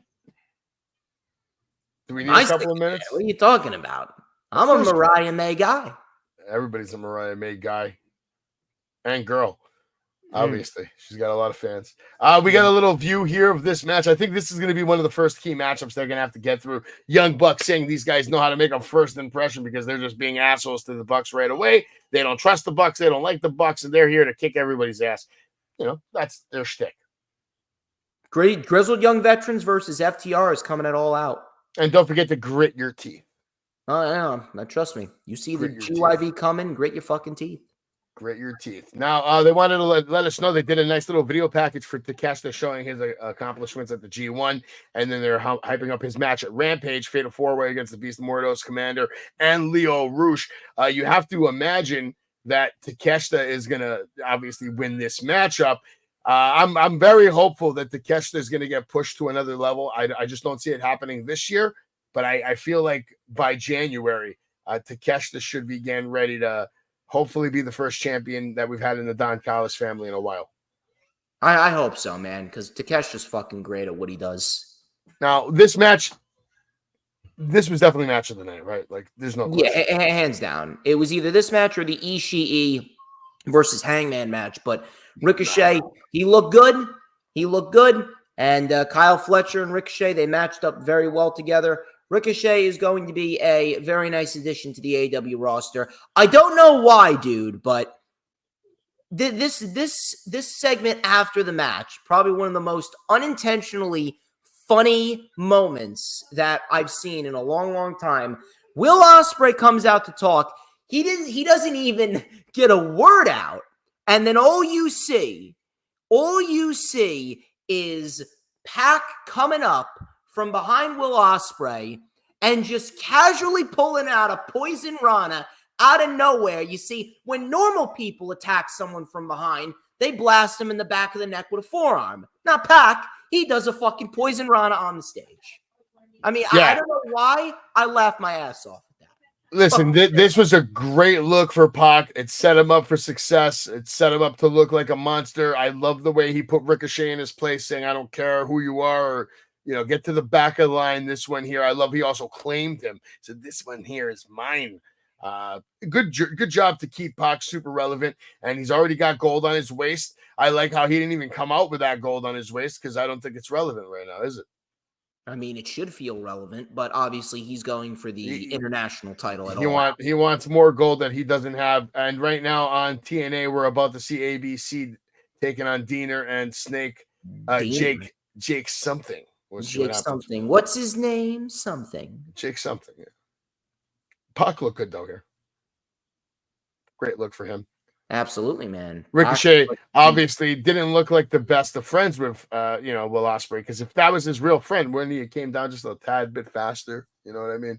I didn't see him really making a movement here. Jon Moxley, we would hear from him again, and this time he had company. He was with Marina Shafir, who was with him, and they were beating up security guards, slapping cameramen, basically telling people they should have some humility, right? That was the word he used, humility.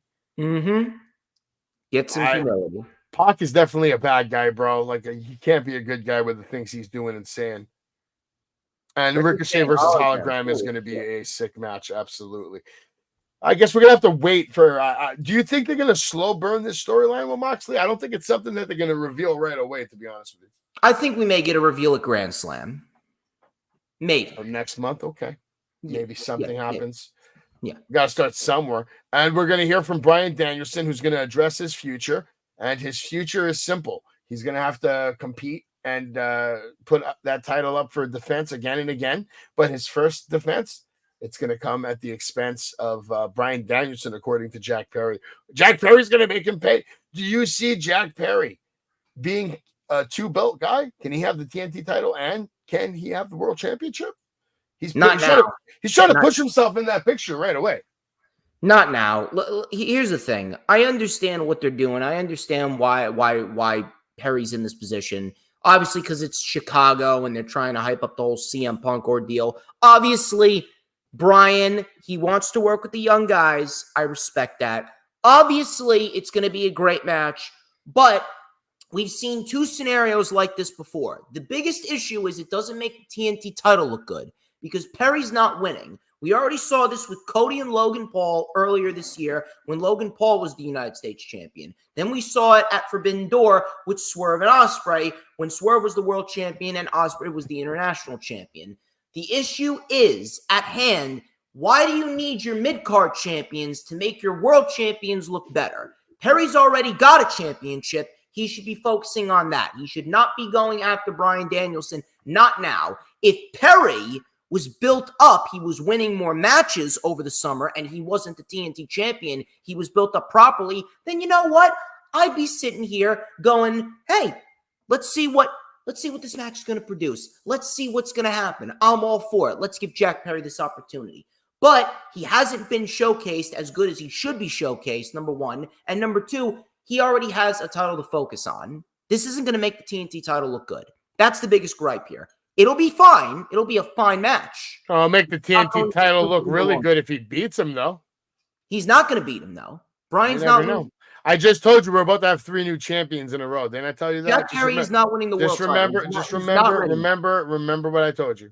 Jack Perry is not ready for the world title yet. Well, right now, he may not be ready for the world title, but Bryan Danielson is, and Mariah May is. They are your new world champions, respectively. So congratulations to both of them. Ricochet has a new shirt that you can purchase at shopaew.com. So does Bryan Danielson and Swerve Strickland and Jamie Hayter, and Hologram even has a shirt. Big things going on at shopaew.com.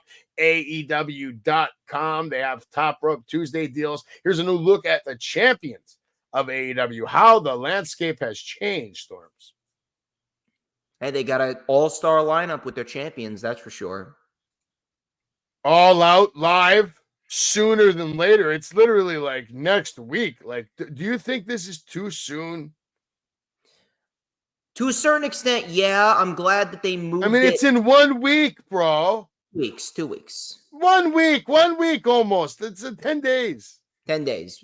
Either way, listen, I think that they should move All Out to potentially January and make Grand Slam a pay-per-view. That's just what I would do.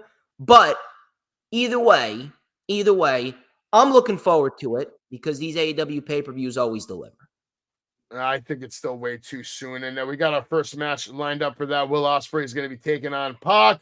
I hope Pac wins just because I love Pac and I think he deserves to have more He's not beating gold. Pac. Probably not. But you mean he's not beating Pac? Or Pac's No. not beating him? Pac's not winning. Excuse me. We have I'm Grand saying Slam on September 25th. And then next year, Texas, All In. So get ready. A lot of news coming out of AEW. So we'll start off with a little bit of that. All right, WWE Superstar challenges Kenny Omega for a battle outside of the ring. Basically, Xavier Woods throwing down the video game challenge to Kenny Omega. Eric Bischoff believes AEW All In should mark Bryan Danielson's last full-time match. All right, obviously that's not true. What do you have to say about that, Storms? Eric Bischoff continues to say stupid shit. Next.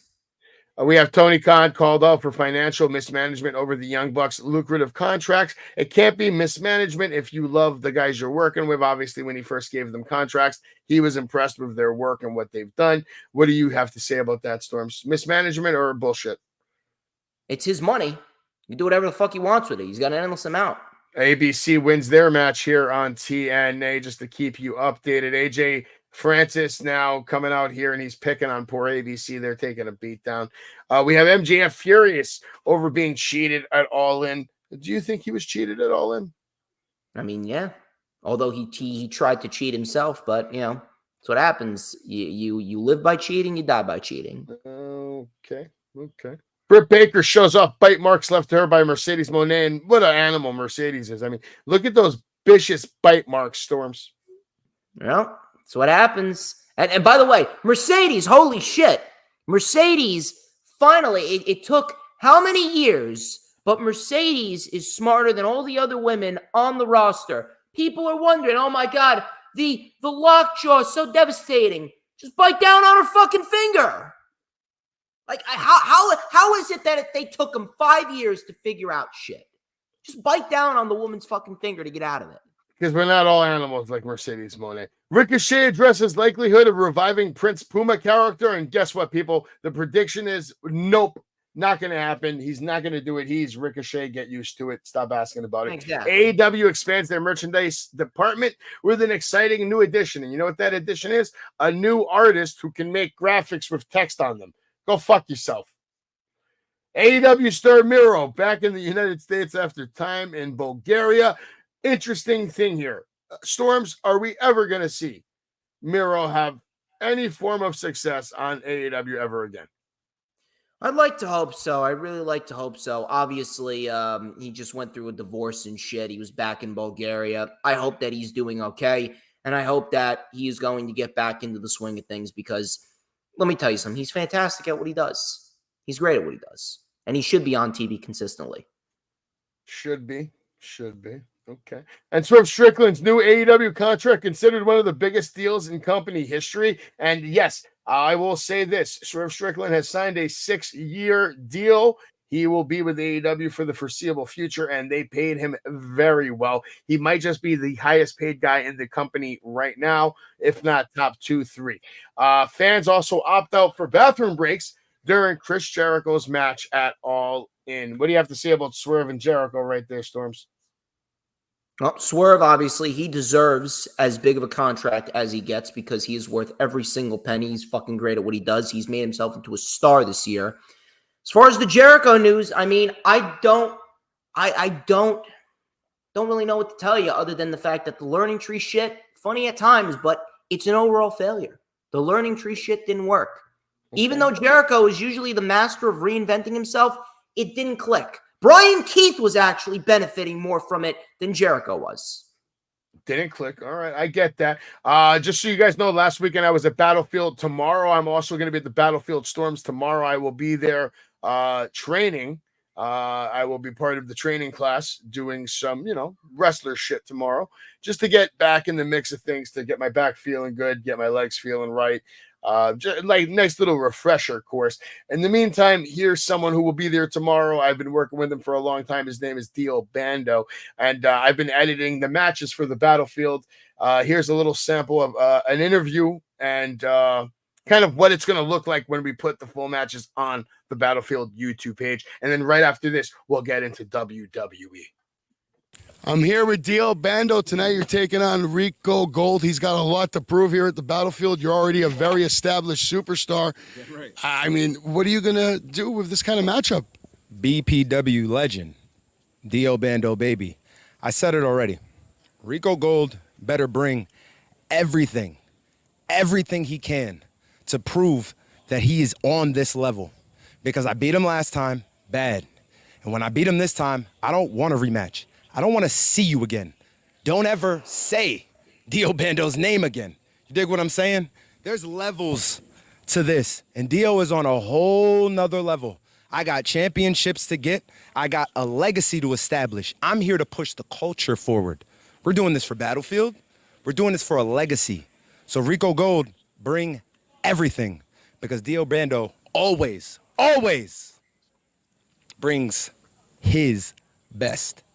Rico Gold, you're going to have a lot of work to do tonight to get a win against Dio Bando.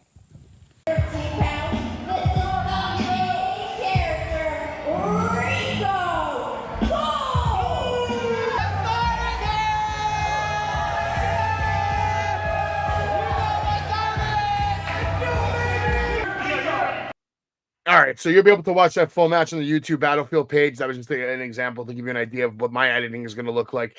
You'll be getting either pre-interviews or post-interviews, and then just fast matches instead of like these long, draining entrances that give you copyright infringement anyway for all the music independent promotions like to use. None of that. We go straight from the shit talk right into the action. Seems easy enough. Yeah. Did you want to talk about this at all before we move on to WWE? Yes, I do, actually. Thank you very much. I thought you'd never ask. Battle in the Borough, baby. Well, here's the thing. This match will only have the Pro Wrestling Magic World Championship on the line if Alex Ryman can beat El Oso Blanco. El Oso Blanco and Alex Ryman will be fighting in Ridgefield Park, New Jersey at Pro Wrestling Magic's Back from Vacation show on Saturday, September 28th. If Ryman wins, he will defend the Pro Wrestling Magic World Championship against one half the Silk City Kings, Bulldog Pittman. But if Blanco wins, he defends it against Mateo Marcelos. It is the first ever wrestling event in the Elma Park Rec Center since April of 2019. History will be made. It is Ryman, it is Pittman, and it will be for the Pro Wrestling Magic World Championship if Ryman can get past Blanco. I will be in Ridgefield Park. Will you? Anyone that wants to come on down, please come on down. This match has indeed been made official. It is a first time ever match. The other half of the Silk City Kings, Kenny Bangle, will be making his way to Elma Park, New Jersey to take on the heavy metal hitman known as Rick Recon. Rick Recon, clear as day. He is one of the best pro wrestlers up and down the East Coast. He is the current ISPW World Heavyweight Champion. He is also the current Ace Pro Wrestling World Champion. Yes, to answer your question, this is in New Jersey. So come on down to Elmwood Park for this first time ever match between Rick Recon and Kenny Bangle. Tickets are $25. If you want to get your tickets, you can DM me or you can call 201-507-2577. And obviously, I will be there. And let's not forget, we also have some great women's action coming to you guys. It's the Battle of the Tiffs. Tiffany Grady versus Tiffany Avatar. These two women got into it a couple weeks ago on the Countdown to Battle in the Borough show, sponsored by, of course, yours truly, DJ Shizzle Dizzle and Mr. John Blaine of Around the Ropes podcast. Tiffany Avatar has spoken with Ashley Stevie, who spoke with me, and we have come to an agreement. The Kaiju Pro Wrestling Phoenix Division Championship will be on the line as Tiffany Avatar will defend her title against Tiffany Grady. Avatar has been on a roll this year. Grady, one of the very few women to beat Avatar this year. They are currently 1-1. It is the rubber match going down on October 19th at Battle in the Borough. Who's going to walk out Kaiju Pro Wrestling World Champion? You're going to have to wait and find out. Then we got ourselves the 21-year-old prodigy known as Marcus Mathers, straight out of PA. He's going to be making his way to Elmwood Park for his debut in the Rec Center to fight Dr. Sleep himself, Anthony Gangone. And I had a great conversation with Mr. Billy Fetsky of Titan Championship Wrestling, and we have come to an agreement. Anthony Gangone will put the TCW MoFi TV American Championship on the line against Marcus Mathers. Can Marcus Mathers continue his monumentous role? Congratulations to Mathers on the GCW tour in Japan not that long ago. Can Mathers win it? Or is Anthony Gangone going to put down the prodigy for good? You're going to have to wait and find out. Get your tickets right now. $25. They're going to be selling quick when the fall comes around. And then, of course, the main event of the show. Spencer Slade, the NWA's technical powerhouse, accompanied by his manager, the Greek Savage. He will take on the 30-plus year veteran, the former WCW Tag Team Champion, Hardcore Champion, and Cruiserweight Champion. He is Crowbar. Crowbar and Slade, another first-time ever match. And the Savage Heavyweight Championship will be on the line, courtesy of my co-host here tonight, the Greek Savage, who will be the Savage Heavyweight Champion by the time Battle in the Borough is over. You got to get your tickets, man. And yes, I'm well aware of what Slade is capable of. I've seen the great matches that he's had over the course of the last couple months. And he says that everyone should fear the gear. I don't think Crowbar is going to be fearing any headgear. Crowbar does not fear anything. Can Slade deliver on his promise to end the career of Crowbar? Can he deliver on Savage's promise as well? You're just going to have to wait until October 19th at Battle in the Borough. It's not real hard to see what's going to happen here. Slade is going to kill Crowbar. I'm going to laugh and I'm going to enjoy it. I'll tell you what, I might give Crowbar a chance. I'm going to think about this one. I don't know how I feel about it, but I'll make the decision. I might give him the chance to just turn around and walk away. I don't think he's going to do that. He should. If he wants to remember life, how he remembers it now, he wants to remember what his kids look like. He wants to remember what it looks like when they graduate from high school and college and get married. If he wants to have all those nice memories, I highly recommend to him that he listens to me on October 19th, if I even give him that chance, which I might, because I have love for Crowbar. But you know what I love more than Crowbar? Winning opponents who stand in the way of my client's destiny.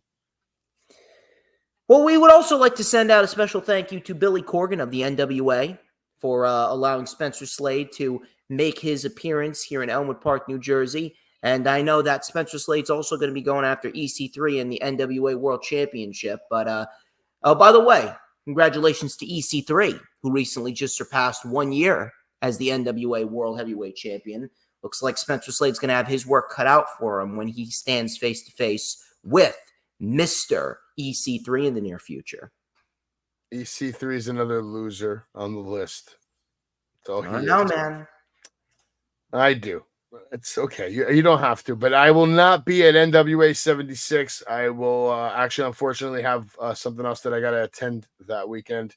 So I will not be there, but you can definitely come out for Battle in the Borough. I will be there. Slade will be there. DJ Storms will be there. And the carcass of Crowbar will be somewhere in the building too.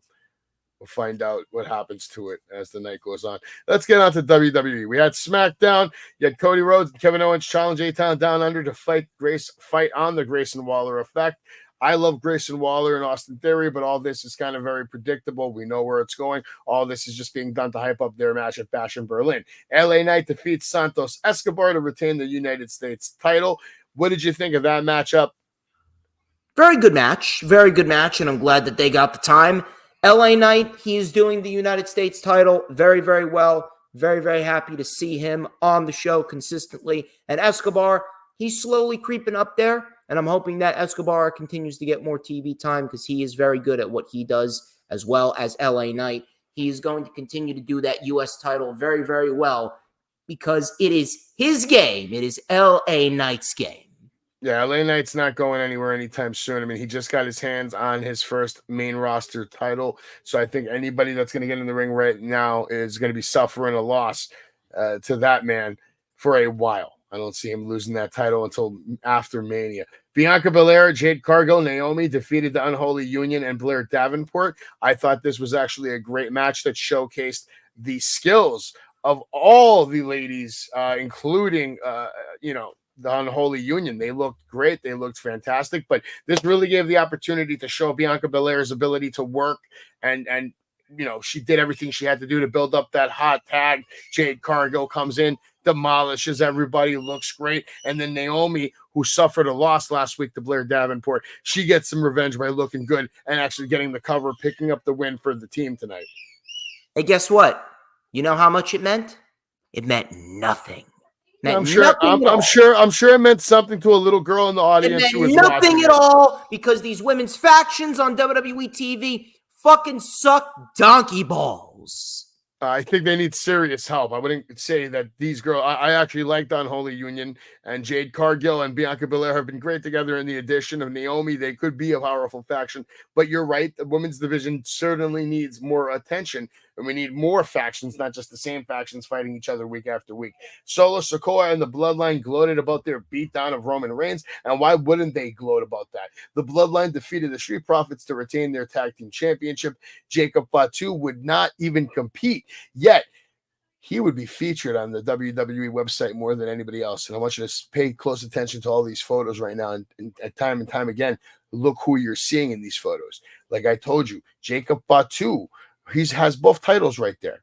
One on the left, one on the right. Now, maybe the same title, but I'm going to just say he is the tag team champions, even though he's not competing. He is the tag team. It's Jacob Fatu is a boss. Look at him.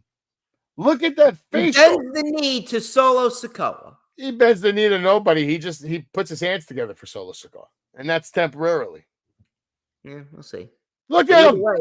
Either way, it's Tama Tonga and Tonga Loa who are the tag team champions. Well, nonetheless, we know what's going to happen. Another predictable match. We know the Bloodline are not going to lose, no matter how good the Street Profits and Montez Ford may look. Jacob Fatu is just that much better. And with a boot on, he will kick you in your face and kick your ass. I mean, there he is stomping on you with a boot. It don't matter.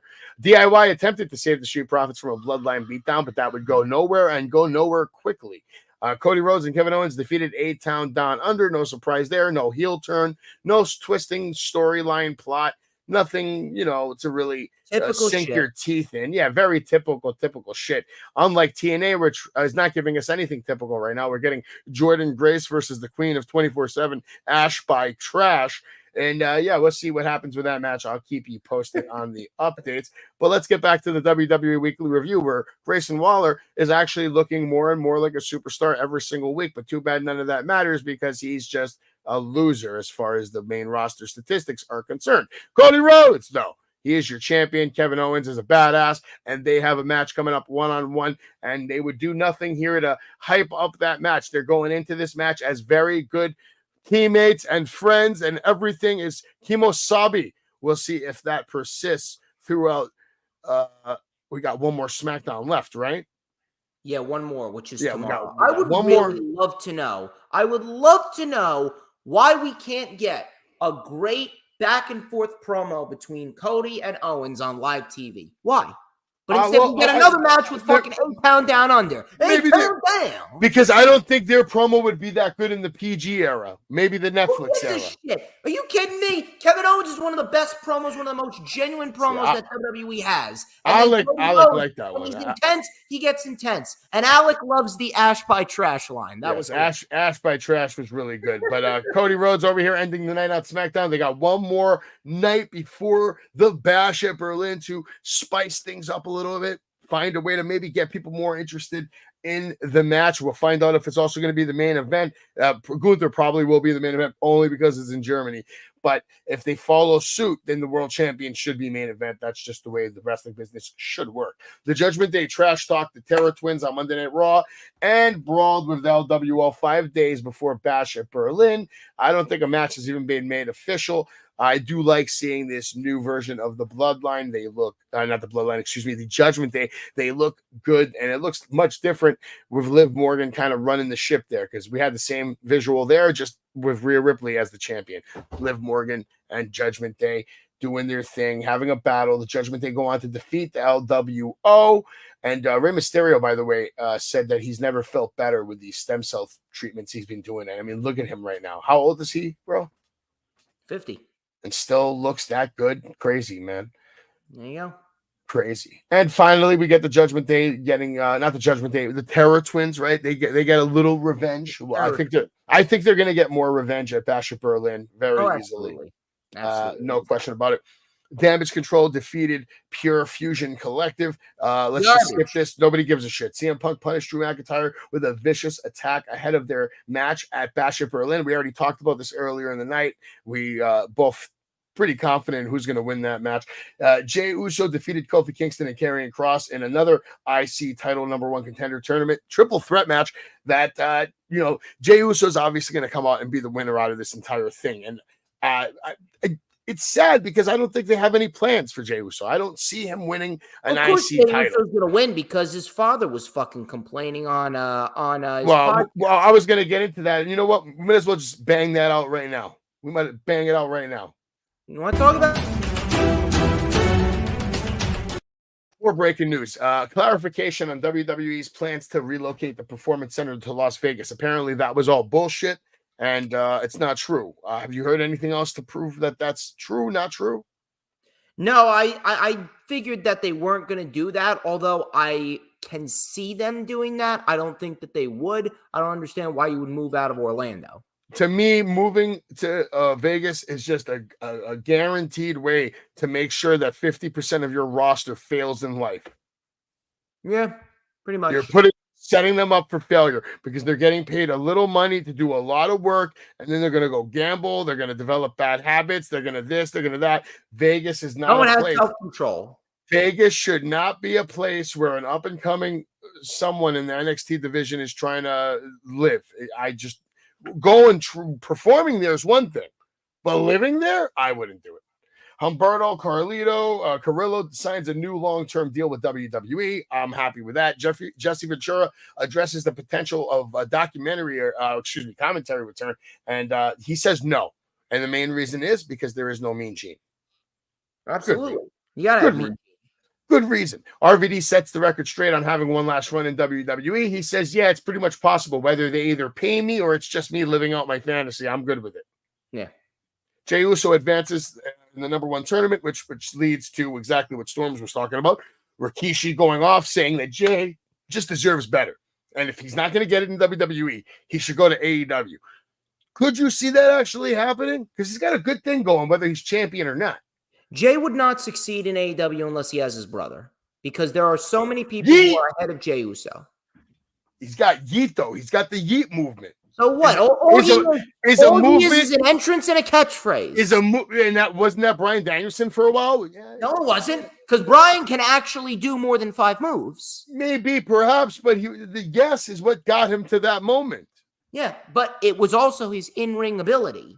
Jey Uso a lot of these guys has not had a good singles match since the match with Gunther in May. I thought he had a good match. I thought he had a good match with Roman Reigns. That was a pretty typical match. If you really want to go back farther, the last great match that Jey Uso has was with Seth Rollins back in December. Hey man, I ain't gonna argue with about any of that. Outrage Erupt says multiple fans got their they got their signs just thrown in the trash. I don't know what the deal was. I think this varies from arena to arena. Some people are more strict than others. Randy Orton eyes in Nutella sponsorship because he's been using Nutella to gain all this weight and muscle. So yeah, Nutella, what are you doing? Pay the man, give him his bag. It's Randy freaking Orton.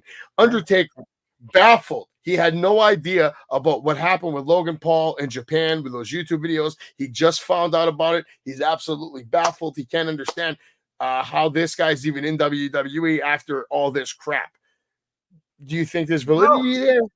You grow. I like Logan Paul. He's grown as an individual. Exactly. I agree with that. Yes, he has grown. And now we'll get back to the WWE Weekly Review. There's back to Jey Uso, which brought us into the breaking news, but he is your new, he's the winner here. He's not your new number one contender yet. I believe it has to beat Pete Dunne, right? Or the winner of the next match. It's going to be a fatal 4-way. So far, it's Jey and Pete Dunne. Okay, yeah. But I see Jey Uso winning that match. I see him being your number one contender and having a match with Braun Breaker sometime down the line. Randy Orton promised to humble Gunther and take his World Heavyweight Championship at WWE Bash in Berlin. This was actually a really good promo from Randy Orton. Gave me a lot of good old school vibes. Shows everybody that he can still talk.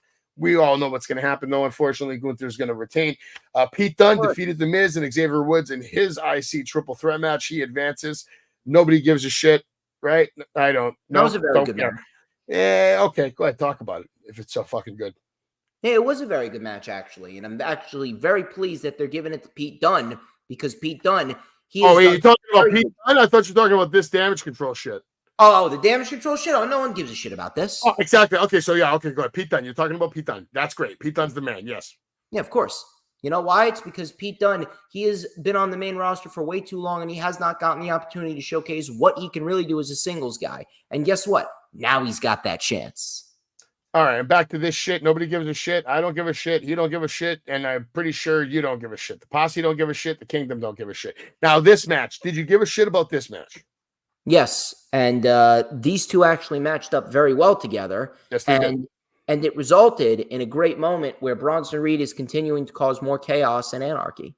This was a great shot here. This was a fun match. This gives you a little sample of what's to come in the future. If Raw gets a little edgier, we'll get more of these various parking lot brawls that we used to get a lot during the Attitude Era. It was always fun seeing Stone Cold and The Rock, Triple H, Mankind chasing around each other in parking lots, breaking car windows.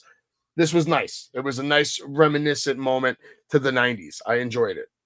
I'm looking forward to seeing what Bronson Reed does, and I do still believe that he will indeed be drafted over to SmackDown. Some more shots from that triple threat match for the IC title that Pete Dunne won. And then we move on to this, the main event. Uncle Howdy defeated Chad Gable. And you know what? I'm okay with this. I thought this match did one thing if it did anything. It showed that Uncle Howdy's a human being and that he can take damage. And hey, we got to get this guy in the ring wrestling. I like how he came out by himself. He didn't come out with anybody. He came out by himself to wrestle Chad Gable. And he played with Gable a little bit too. He was dancing around with him. A lot of great spots. It showed us that Uncle Howdy, Bo Dallas, can still go. It showed us that it showed us that he can wrestle. It showed us that he can bump. It showed us that he's back. He kept up with Chad Gable, who's pound for pound, maybe the best in the business. Great guy, great wrestler.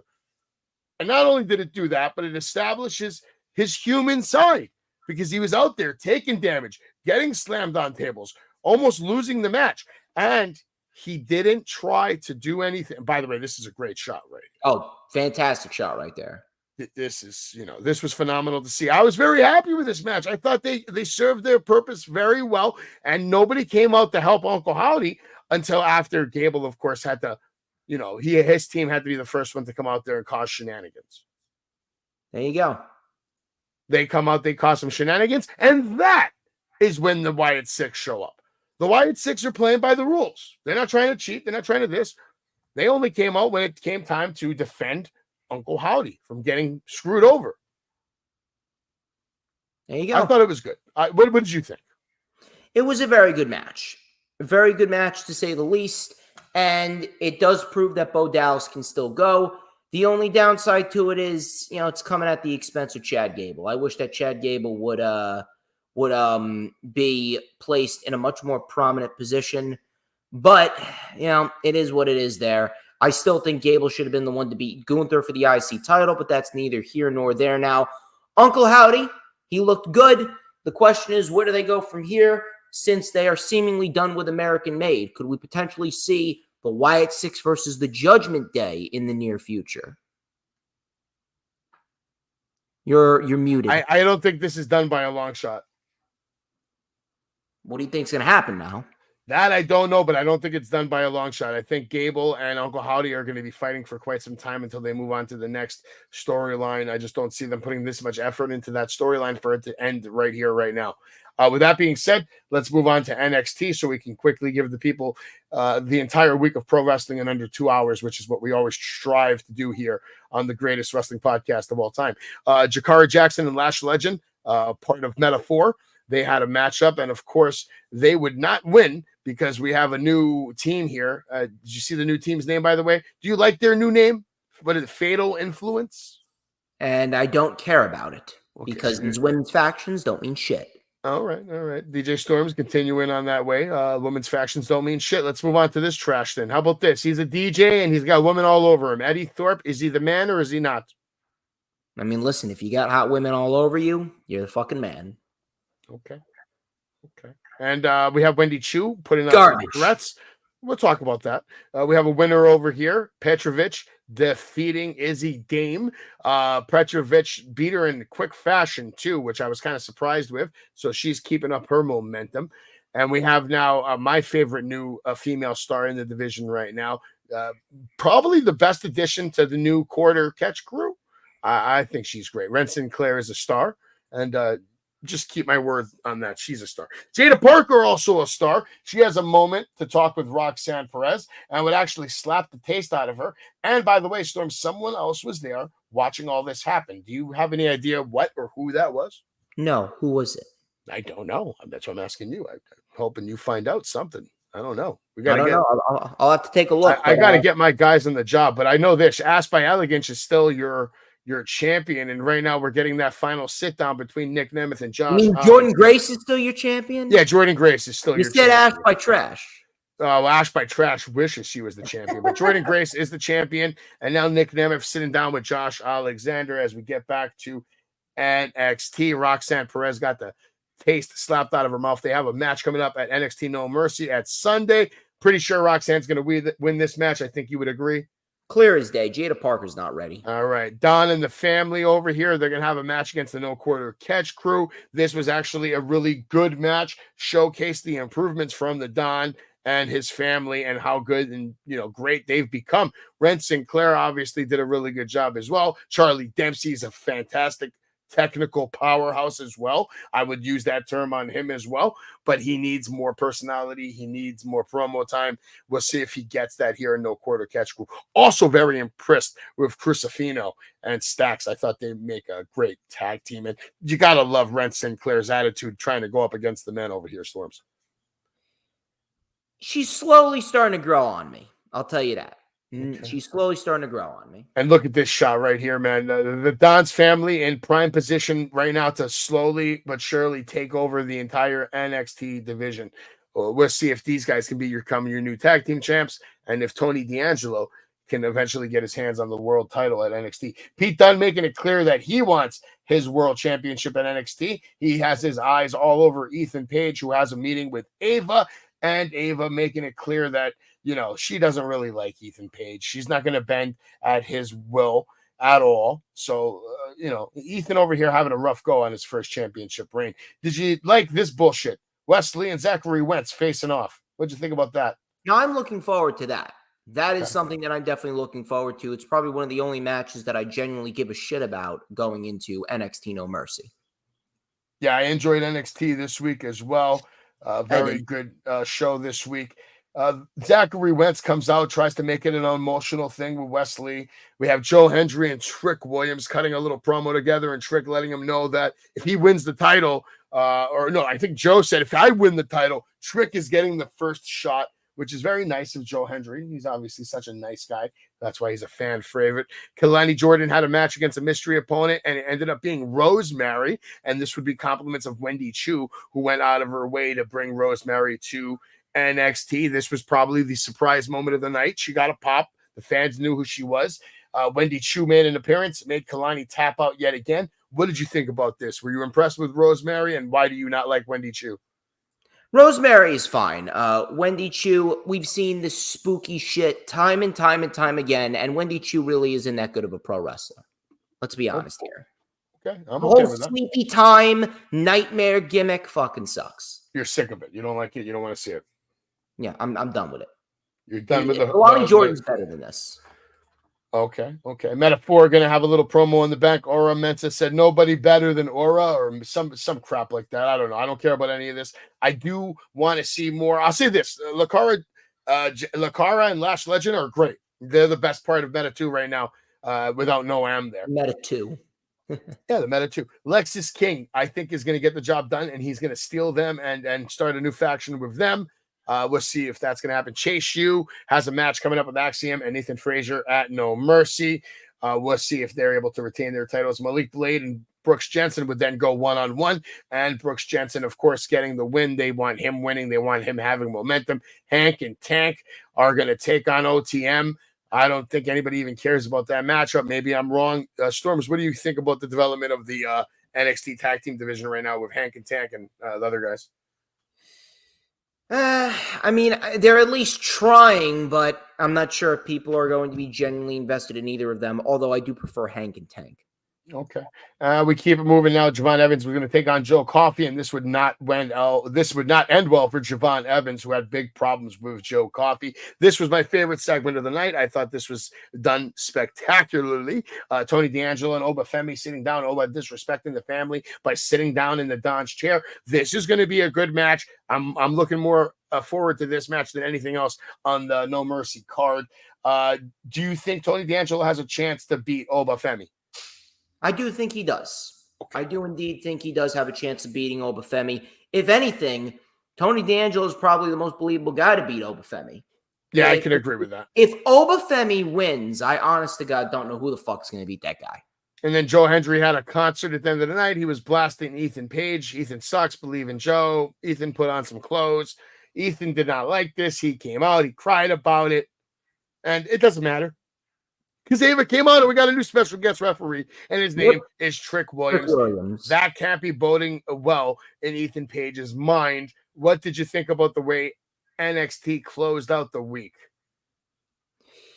I mean, I kind of expected it, but in the end, it does not bode well for Joe Hendry. I thought that they were potentially going to make history and have a TNA signed individual become the NXT champion. That's probably not going to happen, and we're going to have Ethan Page retain, especially since Trick Williams is special guest referee. What was your favorite show of the week? I think Dynamite just etched it out. Raw could have been better, but there were way too many rematches on Raw, so I would say Dynamite just slightly. I'm going to actually give it to Dynamite by a lot. I thought there was better storytelling on Dynamite this week. Raw, everything very predictable. The best thing Raw did was the Chad Gable and the Uncle Howdy match. But Dynamite was the best show of the week for me. Storms, anything you want to let the people know before we get the hell out of here? Of course. Follow me on social media, both on X and Instagram at HistoryMakerDJS. You can add me on my personal Facebook as well for collaborations and business inquiries. Please send me an email. Please make sure that you like the official DJ Storms business page, and I may just send you an invite to join the official DJ Storms Posse group on Facebook. Please make sure that you get your DJ Storms merch, your wristbands, your t-shirts, and your Switchblade combs. Please make sure that you check me out on YouTube, check me out on Rumble, hit the super chats, hit the super stickers, hit the super thanks. We are going to be going on to episode number 12 of the Savage Storm Wrestling Super Show next week. And of course, this weekend is a busy weekend for the DJ Storms brand. 1 o'clock this Saturday, Lightning Flash update. It's the Bash in Berlin watch along. Then we got ourselves the Rewind for Bash in Berlin on Sunday, September 1st. We're kicking off the month of September right at 2 p.m. on a Sunday with the Rewind for Bash in Berlin. And then it's a special Labor Day stream on September 2nd, Labor Day 2024. It is the Rewind for NXT No Mercy. And we are closing out the summer on a high note. 3 streams, 3 days in a row this weekend to close out the summer of 2024. And what a summer of storms it has been. And we are headed into All Out next weekend as well. Thank you very much, as per usual, Savage. It was a pleasure talking about pro wrestling, and I can't wait to do it again next week. Absolutely. I'm Savage. That's Storms. I got to get the hell out of here. So here's the intro to the greatest wrestling show of all time. And we'll see you guys next week right here on this damn show. Same damn time, same damn place next week. Adios.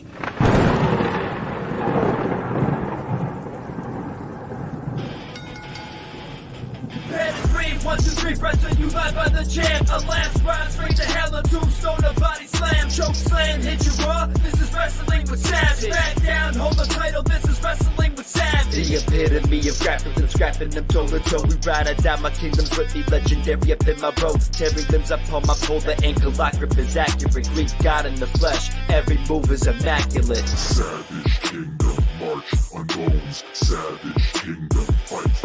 We reign. Savage Kingdom march on bones. Savage Kingdom fight. We reign. I be the king of the ring, the mightiest force to be reckoned with. The unstoppable, immovable manager, cause an exodus of other voices making money, choices, and wins. PG era is dead, the savage era begins. Pedigree, 1, 2, 3, press on you live by the champ. A last ride straight to hell, a tombstone, a body slam, choke slam, hit you raw. This is wrestling with Savage. Back down, hold the title. This is wrestling with Savage. The real boss of all bosses, pile drivers, hip tosses. We holding multiple titles while you keep stacking up losses. Roster talent that flosses, y'all can't even present a match. I'm in a tour in his army, breaking backs upon the mats. Savage Kingdom march on bones. Savage Kingdom fight.